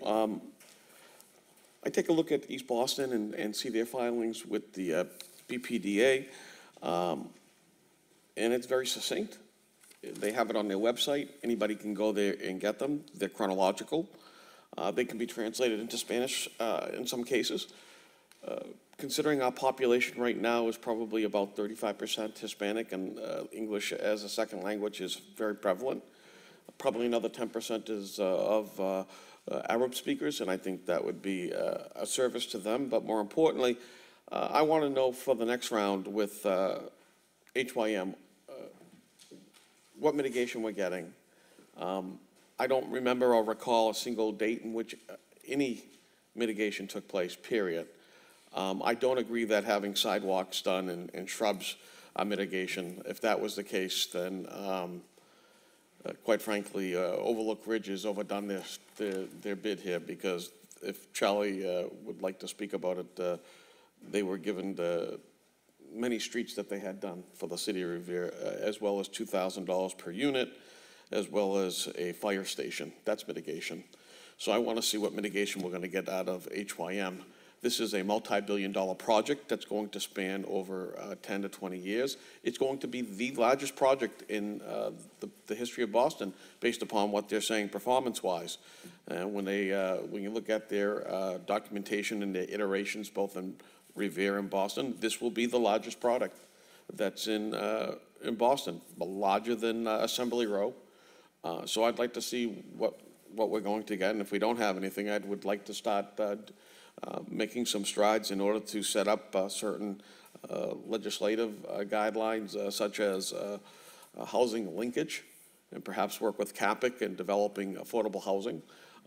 Additionally, a job trust training program through CAPIC, and for example, Bunker Hill Community College, as well as Cambridge College, where they do a lot of job development. We have a significant amount of people in our community that could use training, and more importantly, that trust fund would add to it, and perhaps maybe scholarships and so forth. This is something that the peer review group and others that have sat down and quote advised Mr. O'Brien, I believe that they should also be advising us what they see, what their perspective is, because at the end of the day, we're the ones responsible for their insight. We're the ones that actually vote up or down based upon the insight that they're providing him. They should provide it to us too. We should have that clear communication to know exactly what's going on. And quite frankly, I don't believe the entire council knows what's going on, because this is a very large elephant to eat. You know, just on the Boston side, in one iteration, there's 450 pages of language. I mean, how many people here knew that the Ozark Bank was the one that funded them? I don't think so. So that's part of the reason why I want to do this. And if Councilor Zambuda would give me the dignity to finish without interrupting me, I'd appreciate it. I didn't interrupt you at all. Counselor. Oh, you were talking to him. You were talking to him. Thank you, Madam President. Madam President, just a clarification. We're going to have one vote on all these motions that are combined? Yes, they're Okay. all related to Suffolk Downs. There's no sense in having 15 different motions with a line or two different language. It's one Well, request. from the 14, counselor. 14 and 15 relate to Capic. No, I didn't combine those. Okay. Only the HYM-related motions were combined. The two heat assistance-related motions were combined, separate. Separately, okay. So right now, we're only talking about all of Councilor Rotundo's motions Relating to relative Suffolk to Downs. Suffolk Downs and HYM. Okay. That has been one. My issue with that is, because, you know, some of these, I don't want to vote for, but there's a couple that I do want to vote for that are combined. You know, and specifically, you know, the Spanish and Arabic Madam translations. So, you know, I would like to vote on that separately if I could, you know, and all. Through you, Madam President, to Councilor Novoselsky, I would suspect that this goes into committee and then you could actually choose up or down based upon that. I don't know what the. I don't know what the. Well, councilors, I precedent- believe most of the issues that we're discussing relative to this have already been before the council and we've voted on. So some of it's irrelevant to the point of this meeting. Some of the issues in it are still relevant. But the matter of it is, we're trying to take a bunch of different things from a bunch of different places. If there are anything in there that you wish to They're all strike, we relevant can- because they're all ongoing. This is Well, going to be here for 20 The years. question is, I believe they're not all ongoing because we've already voted on something where a lot of this stuff Point is of going clarity on. here. Counselor. Forgive me, I think we have voted for the PUD tonight, completely. I think the vote is over. Now, I think all these are. I out of don't, order. certainly don't have a problem with some of the things like Hispanic and Arabic languages on certain documents and websites and certain stuff like that, but you're not going to re-alter the agreement that we just voted on. It's done. So. This doesn't ask for that, not one bit. What's that? Well, I believe it Roll call, Madam continues President. it. Can't call roll call while we're speaking, Counselor. That's right. Like number. I'm off. Which like items do you not agree with? Because we can Number- maybe number- perhaps pull a number- motion or two out of the group I just made. Number 13. Okay. And number 28. Okay. So to that note, no, I don't think he disagrees. I just think he doesn't want them to be jumbled in with the rest. So perhaps, well, 13, Counselor, all the DAG meetings are over. I don't believe Right. there are any future DAG meetings. I agree with that. Yeah, no, what I'm saying is I'd just like them for people to see. That's all. Just- When- I'm when the looking for a meetings link. were. The That's link all. for all the DAG meetings. That's all, yeah. Where you have, You know, so that there's a link on the website that goes to the YouTube. I mean, this is all on Revere TV. Okay. That's all I'm looking for. Okay. Madam President, do you have any? would item 12 be scratched since HYM was here before us tonight? Yeah, well, it's. So we can, okay, so we're withdrawing number 12. We got clarification on 13, so he's just asking that links to the past meetings are put on the city website, so that's fine. And with that being said, would you still like to take 28 out as a separate motion? Yes. Okay, so we'll combine all the motions we discussed, except for 28, we'll vote on that separately. Madam Clerk, you following? So councilors, for everyone's clarification, and I'll review this, we're going with 12 and 13 were withdrawn. We're looking at calendar item 18, 22, 26, and 27. 28 we're going to take up separately. Nope, 22 is withdrawn. So one more time, 12, 13, and 22 were withdrawn. So we're only talking about 18, 26, and 27. 28, we're gonna take up separate.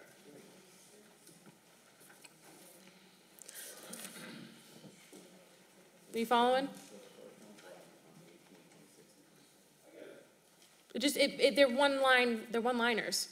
So on 18, 26, and 27, we'll send this to zoning. And then we'll address 28 when we come to it. So that leaves us with 14 and 15, which were combined.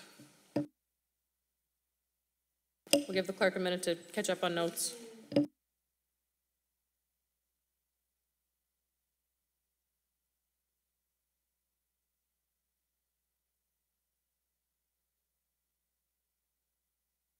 And I'm sorry, Council President, just to confirm, 13 is being withdrawn as well? That was for the website request.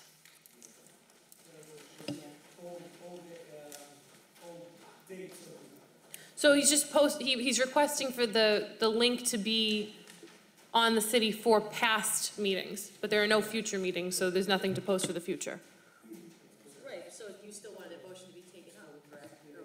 Correct, because at the end of the day, you know, you still have people that don't know what's going on and they complain about it, and I can just say, go to the website. Understood. So in that case, then, Madam Clerk, it's 13, 18, 26, and 27.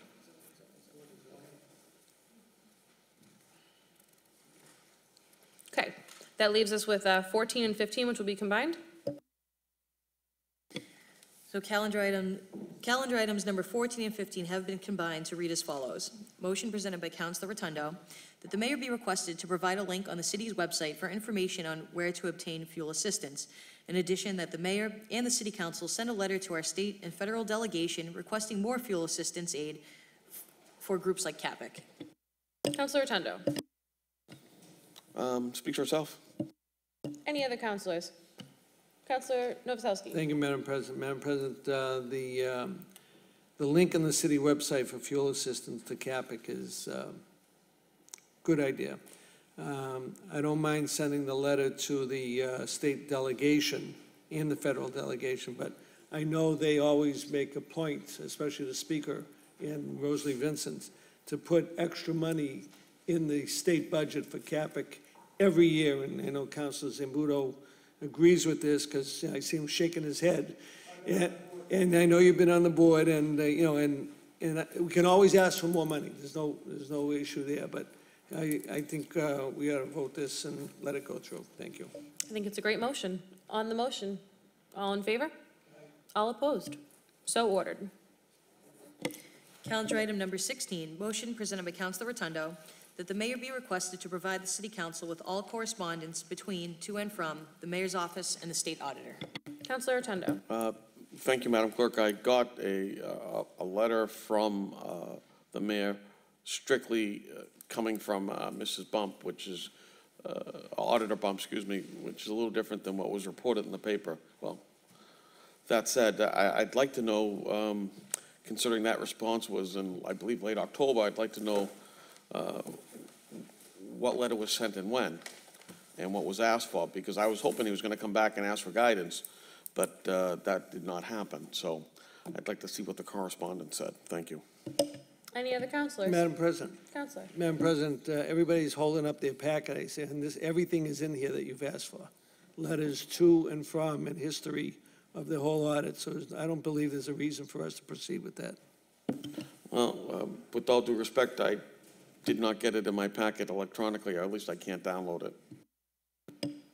Councilor, it was mailed via U.S. Postal Service, so it was physically mailed to City Hall, and it was in our physical mailboxes.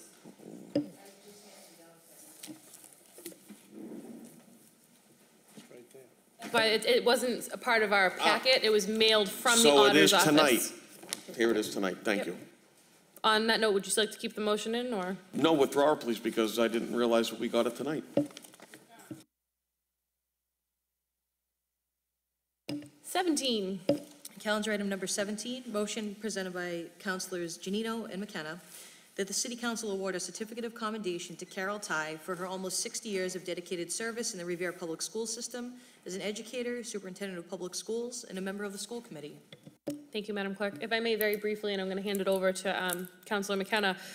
Councilor McKenna and I talked about this after one of the last city council meetings when Carol Ty was here, and when she said, you know, over 60 years, we both kind of looked at each other and we're like, wow, that's an accomplishment that's really deserving of recognition. So that's how it came about, and I'm glad to share it with my colleague, Councilor McKenna, 2 other women in government. Councilor McKenna. Thank you, Madam President. I'll just save my comments for the day we give her her award, but this is a great tribute. Thank you. Any other councilors? On the motion, all in favor? All opposed? So ordered. Whoops. So I have calendar item 18, that was referred to zoning. They pledged tonight, can you tell? That just slid right off. Calendar item number 19, motion presented by Councilor Morabito, that the mayor be requested to investigate the feasibility of consolidating trash pickup to Monday through Wednesday. Councilor Morabito. Thank you, Madam President.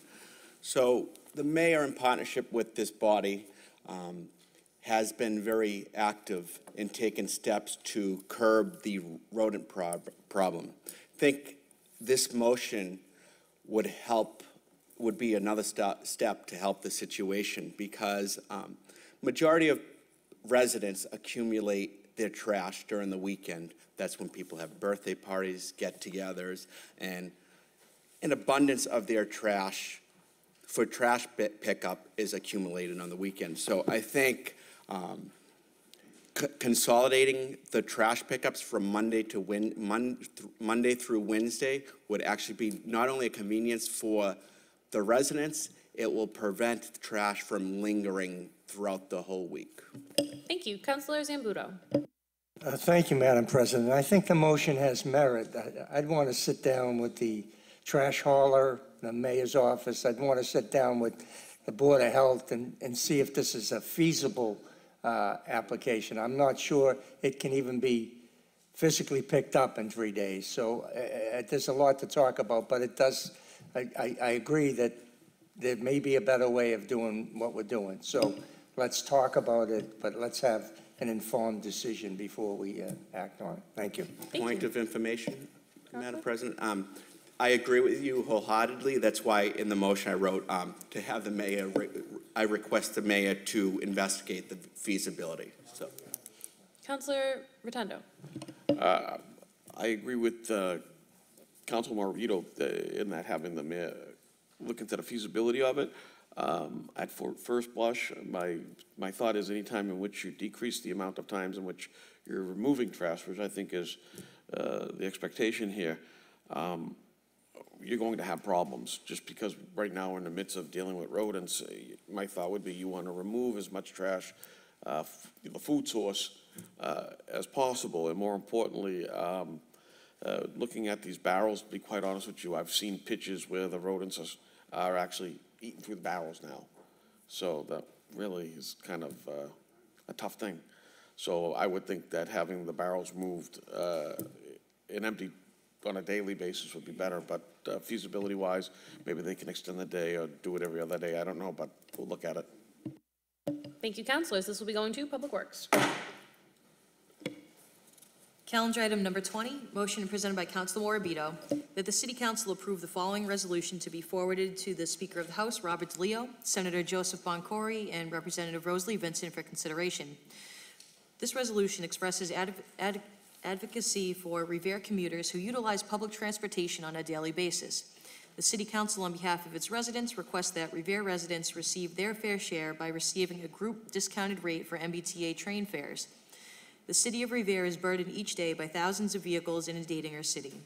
Vehicles pass through Revere traveling to and from Boston every day. The city has 3 MBTA stations and is tremendously impacted by regional traffic. And due to the regional traffic traveling through Revere and the direct correlation to the increase in motor vehicle accidents, Revere residents are left with the burden of higher car insurance rates. Revere is doing its part by promoting public transportation through transit-oriented development, and in turn, Revere residents who use public transportation should receive a discount. We'll just note Councilor Zambudo is recused from this motion. Councilor Morabito. Thank you, Madam President. So each day, thousands of vehicles, thousands of people come to one of our 3 train stations that we have in our city. they suffer, our residents suffer the burden of traffic, high surcharges because of the traffic that's coming in. I don't think our residents get their fair share. I think our city does its fair share of creating transit-oriented development as we partner with T&D. We have HYM, which is a transit-oriented development. We have the MBTA garage, which was part of a transit-oriented development. So I think it's about time that we see if our residents can get a group discount rate with the MBTA. Any other counselors? I think it's a great motion. On the motion, all in favor? All opposed? So ordered. Calendar item number 21, motion presented by Councilors McKenna and Janino that the mayor request the Traffic Commission to review and establish a citywide resident parking program utilizing the attached proposed Traffic Commission regulation. I'm going to start with my colleague, Council Vice President McKenna, and then I'll save my comments. Thank you, Madam President. So, Councilor Janino and myself, with the guidance of Sergeant Chris Janino, sat down and we adopted the Winthrop permit parking ordinance, but tweaked it a little bit, just to add to some of the problems that Revere has. And I just want to say that one of the biggest problems facing Revere is parking. There are too many cars in the city. Households have many cars, and houses renting rooms are starting to claim that they're Airbnbs. So, and there's no laws on the books for this. What we are proposing is to cut down the cars parking in the city. Revere, if you're not registered in Revere, you cannot get a sticker. If you are registered in Revere and have a car, it's going to be on a street name basis. So that means if you are from North Revere and you have a North Revere street on your sticker, you cannot come down to Beachmont and park in front of the T station. We are going to cut down on the number of visitor passes. Right now, it's 2 per person that's living in the house. It's going to be 2 per household. And the reason why is because one of the biggest problems we have in Revere is the visitor passes. They're being abused. You have 10 days to park in a parking space, and we've noticed that cars are taking those 10 days. We feel that maybe people are going on vacation, you know, they're parking, they're getting on the T, they're going on vacation, they're going to the airport, and then they come back. So I think the visitors parking plackets are the worst that we have. People are selling them, people are taking advantage of them, so we're gonna cut down, we're proposing to cut down 2 per household. But that doesn't, so if you're in a single-family house, you'll only get 2, but if you're in a duplex, you'll get 4, if there's residents on top of your house. The other thing is we're proposing that it be Monday through Friday with weekends off, unless it's posted. Didn't we say that? Monday through Friday, 24 hours a day? No? I don't think we got into those details yet, Okay. Councilor McKenna, but that's Okay. again, I'm way ahead of motion is myself. just in the preliminary Yes. phases. We came up with a draft ordinance to go through in our subcommittees of the city council. I'll let you continue on your highlights. I mean, if it doesn't, we're gonna propose it, and we want the body to tweak it, and we'll just go from there. But the ball has started, and we started the ball rolling, and we need to do this as soon as possible. So thank you very much, and I'll let my colleagues speak. Thank you, Councilor McKenna. And if I may briefly, Councilor McKenna and I have worked extensively on this along with the advisory of Sergeant Janino on the Traffic Commission. And Winthrop did a great job with their ordinance, and we found that if we could take the bare bones of that and tweak it to make it work for the city of Revere, it could be a win-win. This is something that we've been talking about since I've been on the city council, and I think that if the city council just takes the first step in getting somewhere, we're 2 steps the way we were yesterday. So we sat down, we came up with some really good language. But it's our hope to take it apart with the city council, to put it in the subcommittee, put it through its paces, allow the people, from the city to come up, ask questions during subcommittee, and get it to a really good place. I think it's a really, really good draft, but there's always room for improvement. So I look forward to taking it apart in subcommittee. Are there any other councilors? Councilor Guanasso, then Councilor Keefe. Thank you, Madam President.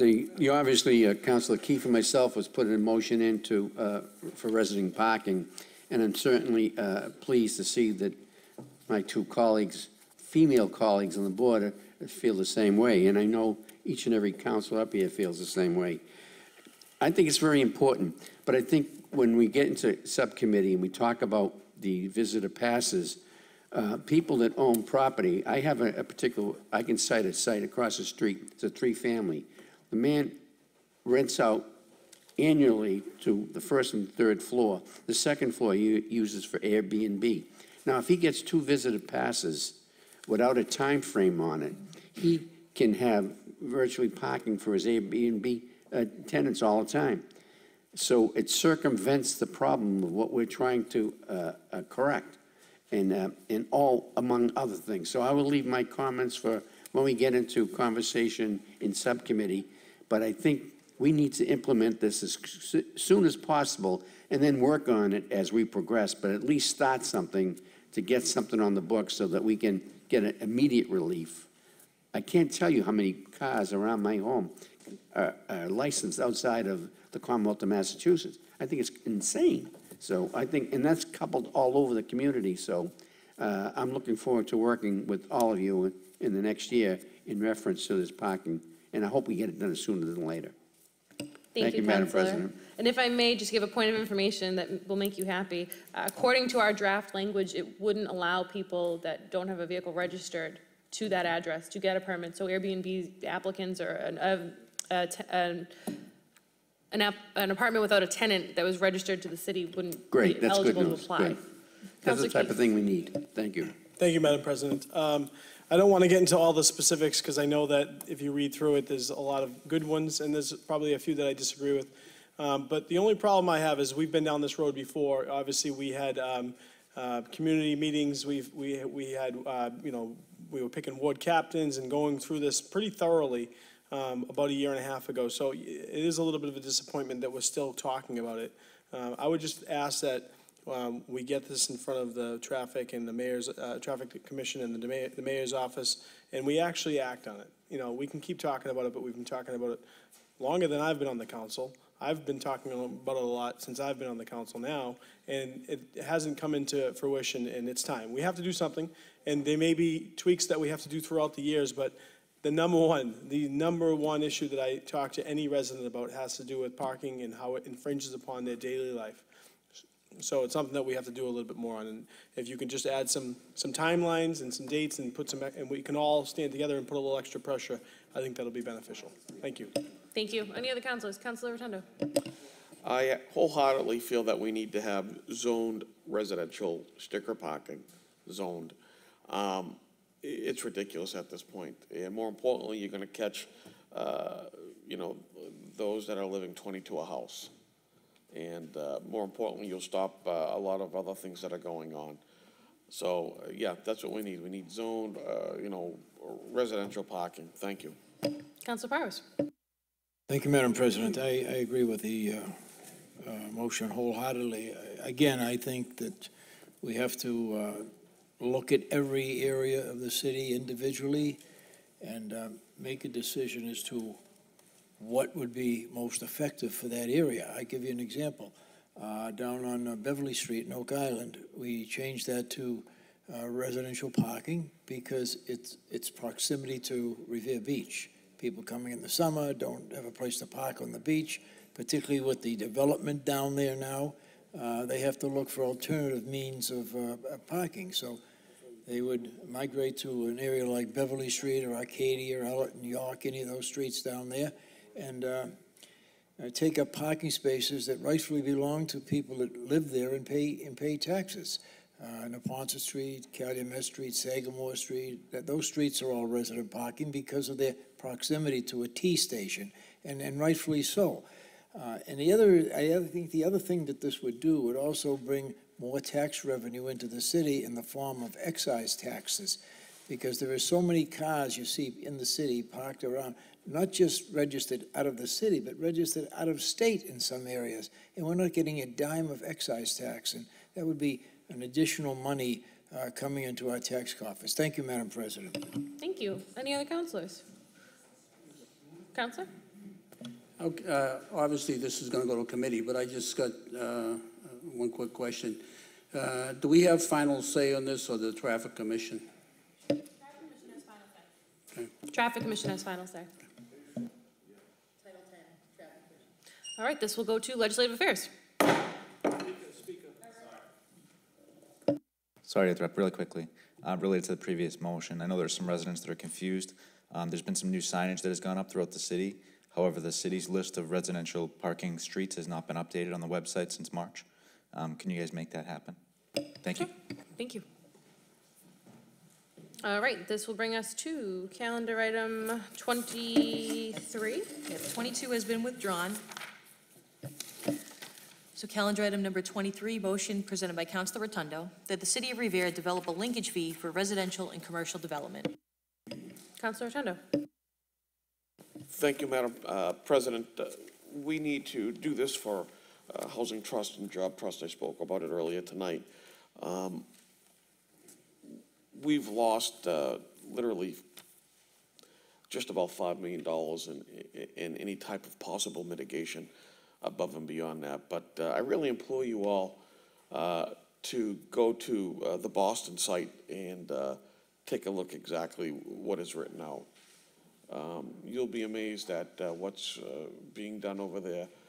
And if you take a look at the density, we are far denser on this side of the street than they are on that side, for obvious reasons. But we need to do something and possibly even think about, as what Dan said, a community host agreement.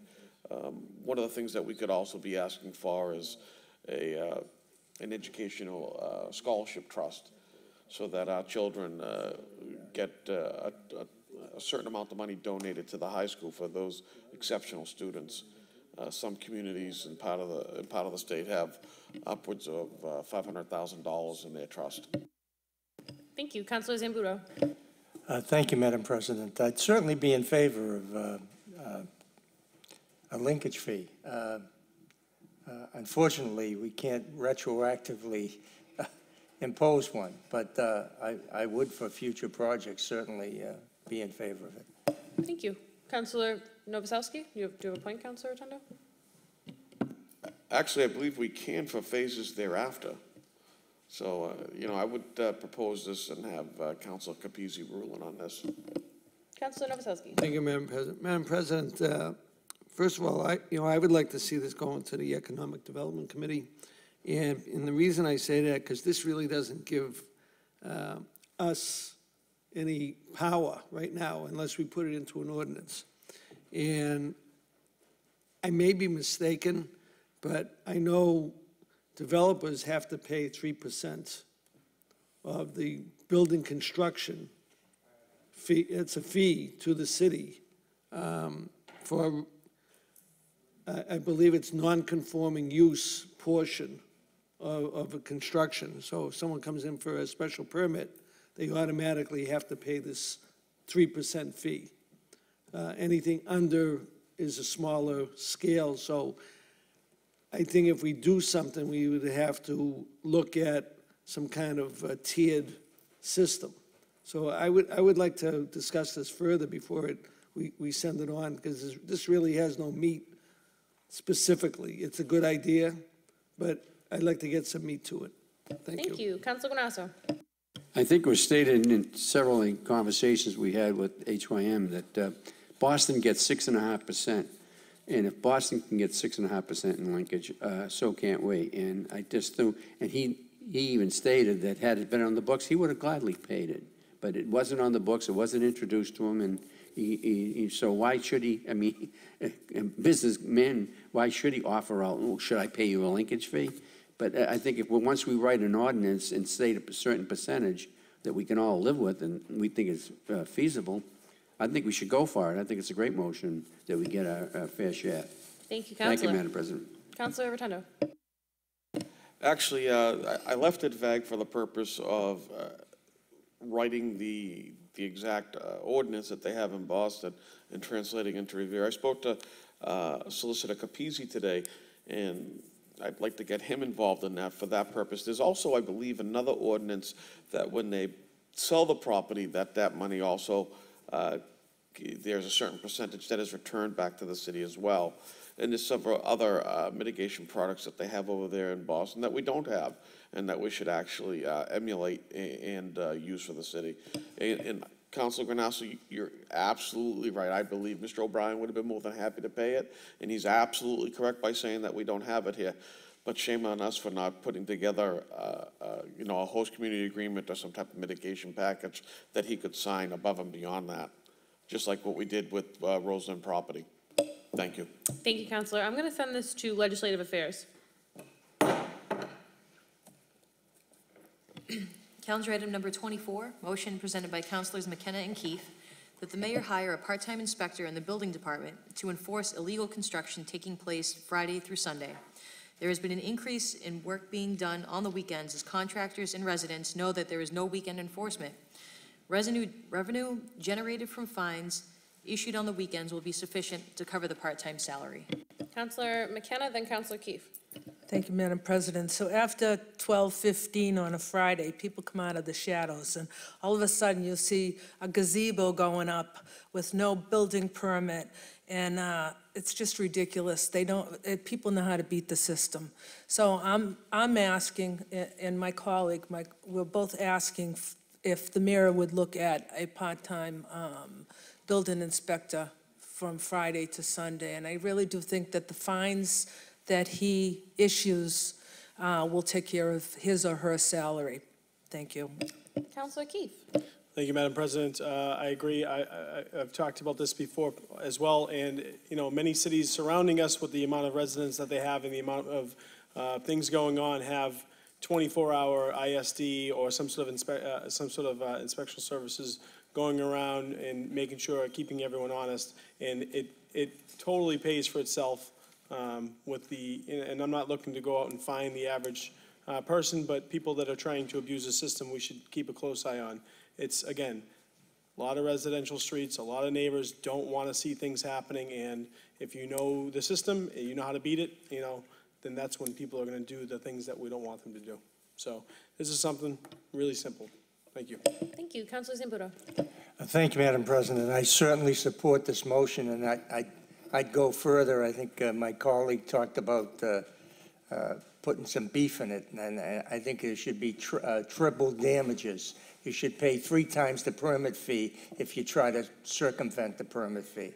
So I'd be in favor of putting some real meat in this and real enforcement, and I agree with you. It'll certainly pay for the person that's issuing the fines. It'll pay his salary and more. Thank you. Councilor Granasso. Thank you, Madam President. We don't really need a building inspector because we need a code enforcer. That would be the certify the needs. I've been saying for many, many years, come to 12:15 on a Friday, out come the hammers, saws, and everything else. And I think it's really an insult to all of us that we allow this to take place for so many years without really putting the proper force on it. We have to mandate that a person be hired for the weekend and absolutely make this work. And I think it would be self-sufficient. I think it would pay for itself in 1 week with the amount that's being done here. And people, they're not only just doing gazebos, they're doing roofs, they're doing siding, they're doing everything. And major construction. And it's an insult to all the law-abiding citizens and the good folks that we have in our community that see this happening. Thank you, Madam President. Thank you, Councilor. So, Councilors Keefe and McKenna, may I ask that we amend it to say ISD inspector and/or building inspector? So as long as it's a code enforcer, I don't think it necessarily has to be a building inspector. So amended to say a part-time code enforcer inspector. Madam And can I just finish? I just want to say one thing. I agree with Councilor Zambudo. Yes, we should put a lot of meat on it and fine them triple of what they're doing. So I never even thought of that, but I think that's a great thought. Thank you. Morbido? Thank you, Janino. I just wanted to, I was actually going to put forth a motion next week to ask the mayor to actually add a full-time building inspector, full-time electrical inspector, and another full-time plumbing inspector, because they are so far behind. The electrical inspector is like 136 appointments behind inspections. I just know these things because I go through the proper channels when I apply for building permits. But anyways, no, to make a long story short, I don't know if you want to add that and amend that, because I think it's something, they're hurting down in the inspectional services. I'm sure my ward counselors could, on the, I can put in a substitute motion. That's And it's not of an emergency nature, so it doesn't have to be a late motion. We can put it in next week. Councilor Patch. Thank you, Madam President. I believe this is an excellent motion. Several times over the years, I've gotten calls on the weekend, people wondering if it's okay for people to do construction and on a Saturday, and I said, is there a permit, is there a permit in the window? And they said, no. So I would told them I'd call the police. So I would call the police, and they would go down and stop the work. And I also called the supervisor and asked him if he'd forward the complaint to the inspection services. But this is I don't know if everybody would do that. I know some of the supervisors personally. But this will work out great, much better than that procedure. So I am 100% for this. Thank you. Thank you. Councilman McKenna, do you wish to vote on this evening or send it to committee? Vote? All right, on the motion, all in favor? All opposed? So ordered. 25. Calendar item number 25, motion presented by Councilor McKenna that the mayor request the DPW, in conjunction with parking control, to arrange for street sweeping on the even side of Beachmont to be completed the first week in December. Unfortunately, due to the rain on Tuesday, November 20th, and the amount of leaves in the gutter, the sweeper was barely able to complete the route, leaving mostly all of Beachmont unswept. Councilor McKenna? Thank you, Madam President. So I put this motion in, and then I talked to Mayor Rico and Paul Agenzio, and what they did was they added, for the Beachmont residents, tomorrow, they added a second sweeper, and they put an all-call out, which I thank you for that, to the Beachmont residents. It's not mandatory you move your car, but we hope you do, and it's not mandatory to give you tickets. But we hope you move the cars because we have a lot of leaves on the street, and snowfall is coming soon.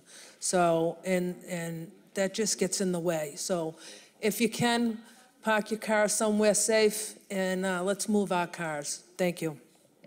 Anyone else? Councilor Powers. Thank you, Madam President. As I've discussed with Councilor Novoselsky, I think that one of the things that is sorely lacking in this city is a Vector-type truck that could be used during the fall season when leaves are dropping from the trees and blocking up the sidewalks, catch basins, causing flooding, and those two particular issues there would make a big difference in the quality of life in this city. Thank you, Madam President. Councilor Novoselsky. Thank you, Madam President. Since Councilor Powers opened the door, I have been in discussions with the mayor about using a vacuum sweeper around the city from October 15th to the end of November every year, and he said he will include that in the next year's budget and contract, so there's enough to cover it. Thank you. Thank you, Councilor. If I may briefly, I think that's a great motion, and that's a great point to the vacuum sweeper, because I know I've driven behind them and you watch it and it doesn't really, it kind of moves it, but it's still there. So I think it's a great thing that we'll be doing, and a great motion. On the motion, all in favor? All opposed? So ordered. Now, was 26, was that referred to zoning? Count. Was that included in the 26 combination? was, 26 and 27 were included with 18 and 13, correct? Very good, thank you. So So 28 is calendar item separate. number 26 was referred to zoning, 27 referred to zoning, and 28 separate. So calendar item number 28 is a late motion presented by Councilor Rotundo. Then any and all documents related to the Suffolk Downs be translated to Spanish and Arabic if possible. Councilor Rotundo. Speaks for itself. Any councilors? On the motion, all in favor? All opposed? So ordered. Calendar item number 29, motion presented by Councilor Keefe that the mayor request National Grid to install a light on the street pole at the corner of Oxford and Mountain Avenue. Councilor Keefe. Thank you, Madam President. I know I don't typically do this. I did reach out to our representatives at National Grid, and I know that sometimes there's a cost to the city, but just reviewing this area, talking to the residents, it's a really dark spot on that corner, and if we can find the free cash to put into this area, I would like to have that done. Thank you. Any other councilors? On the motion, all in favor? All opposed? So ordered. Calendar item 30.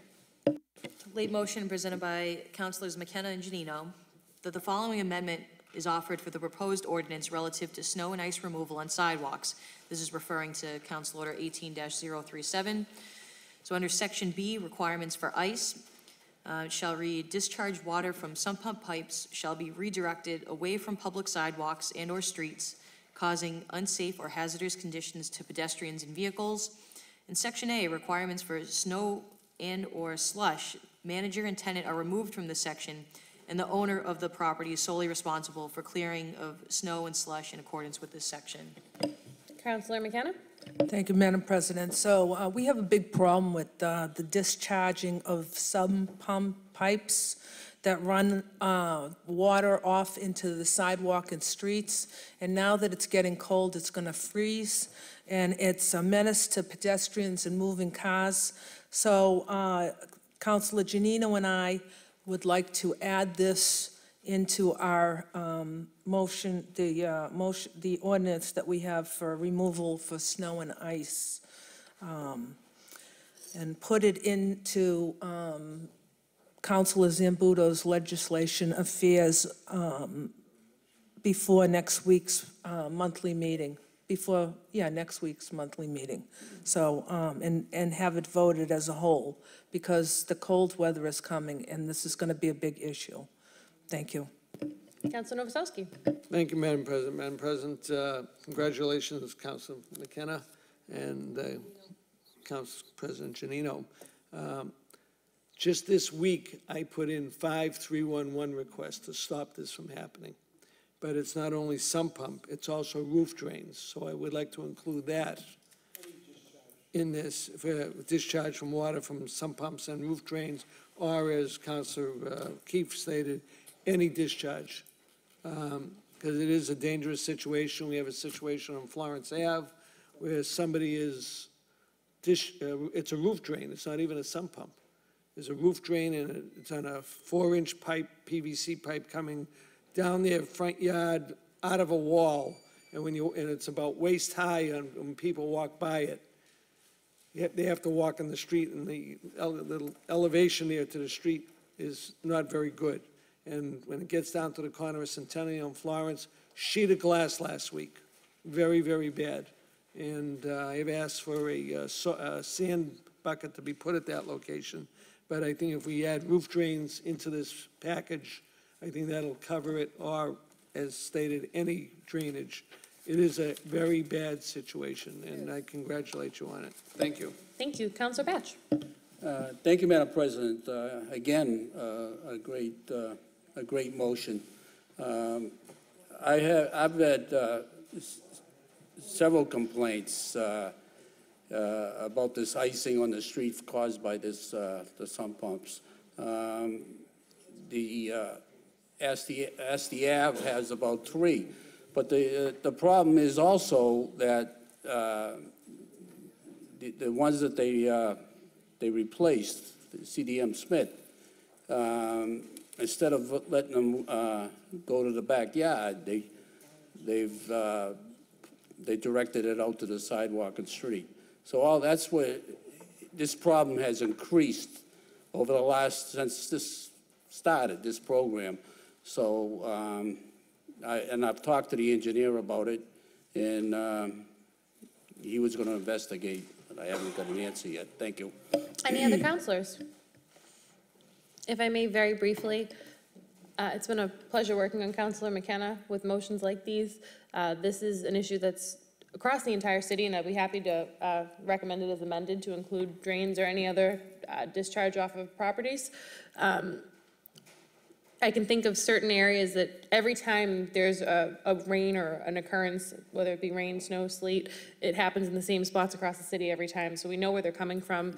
And I think it's really important that we address it because it does create dangerous conditions for people that are walking and driving. So I'm happy to put this into legislative affairs as amended. And Lake Communication, reappointment of William Reedy to the Historical Commission for a 3-year term.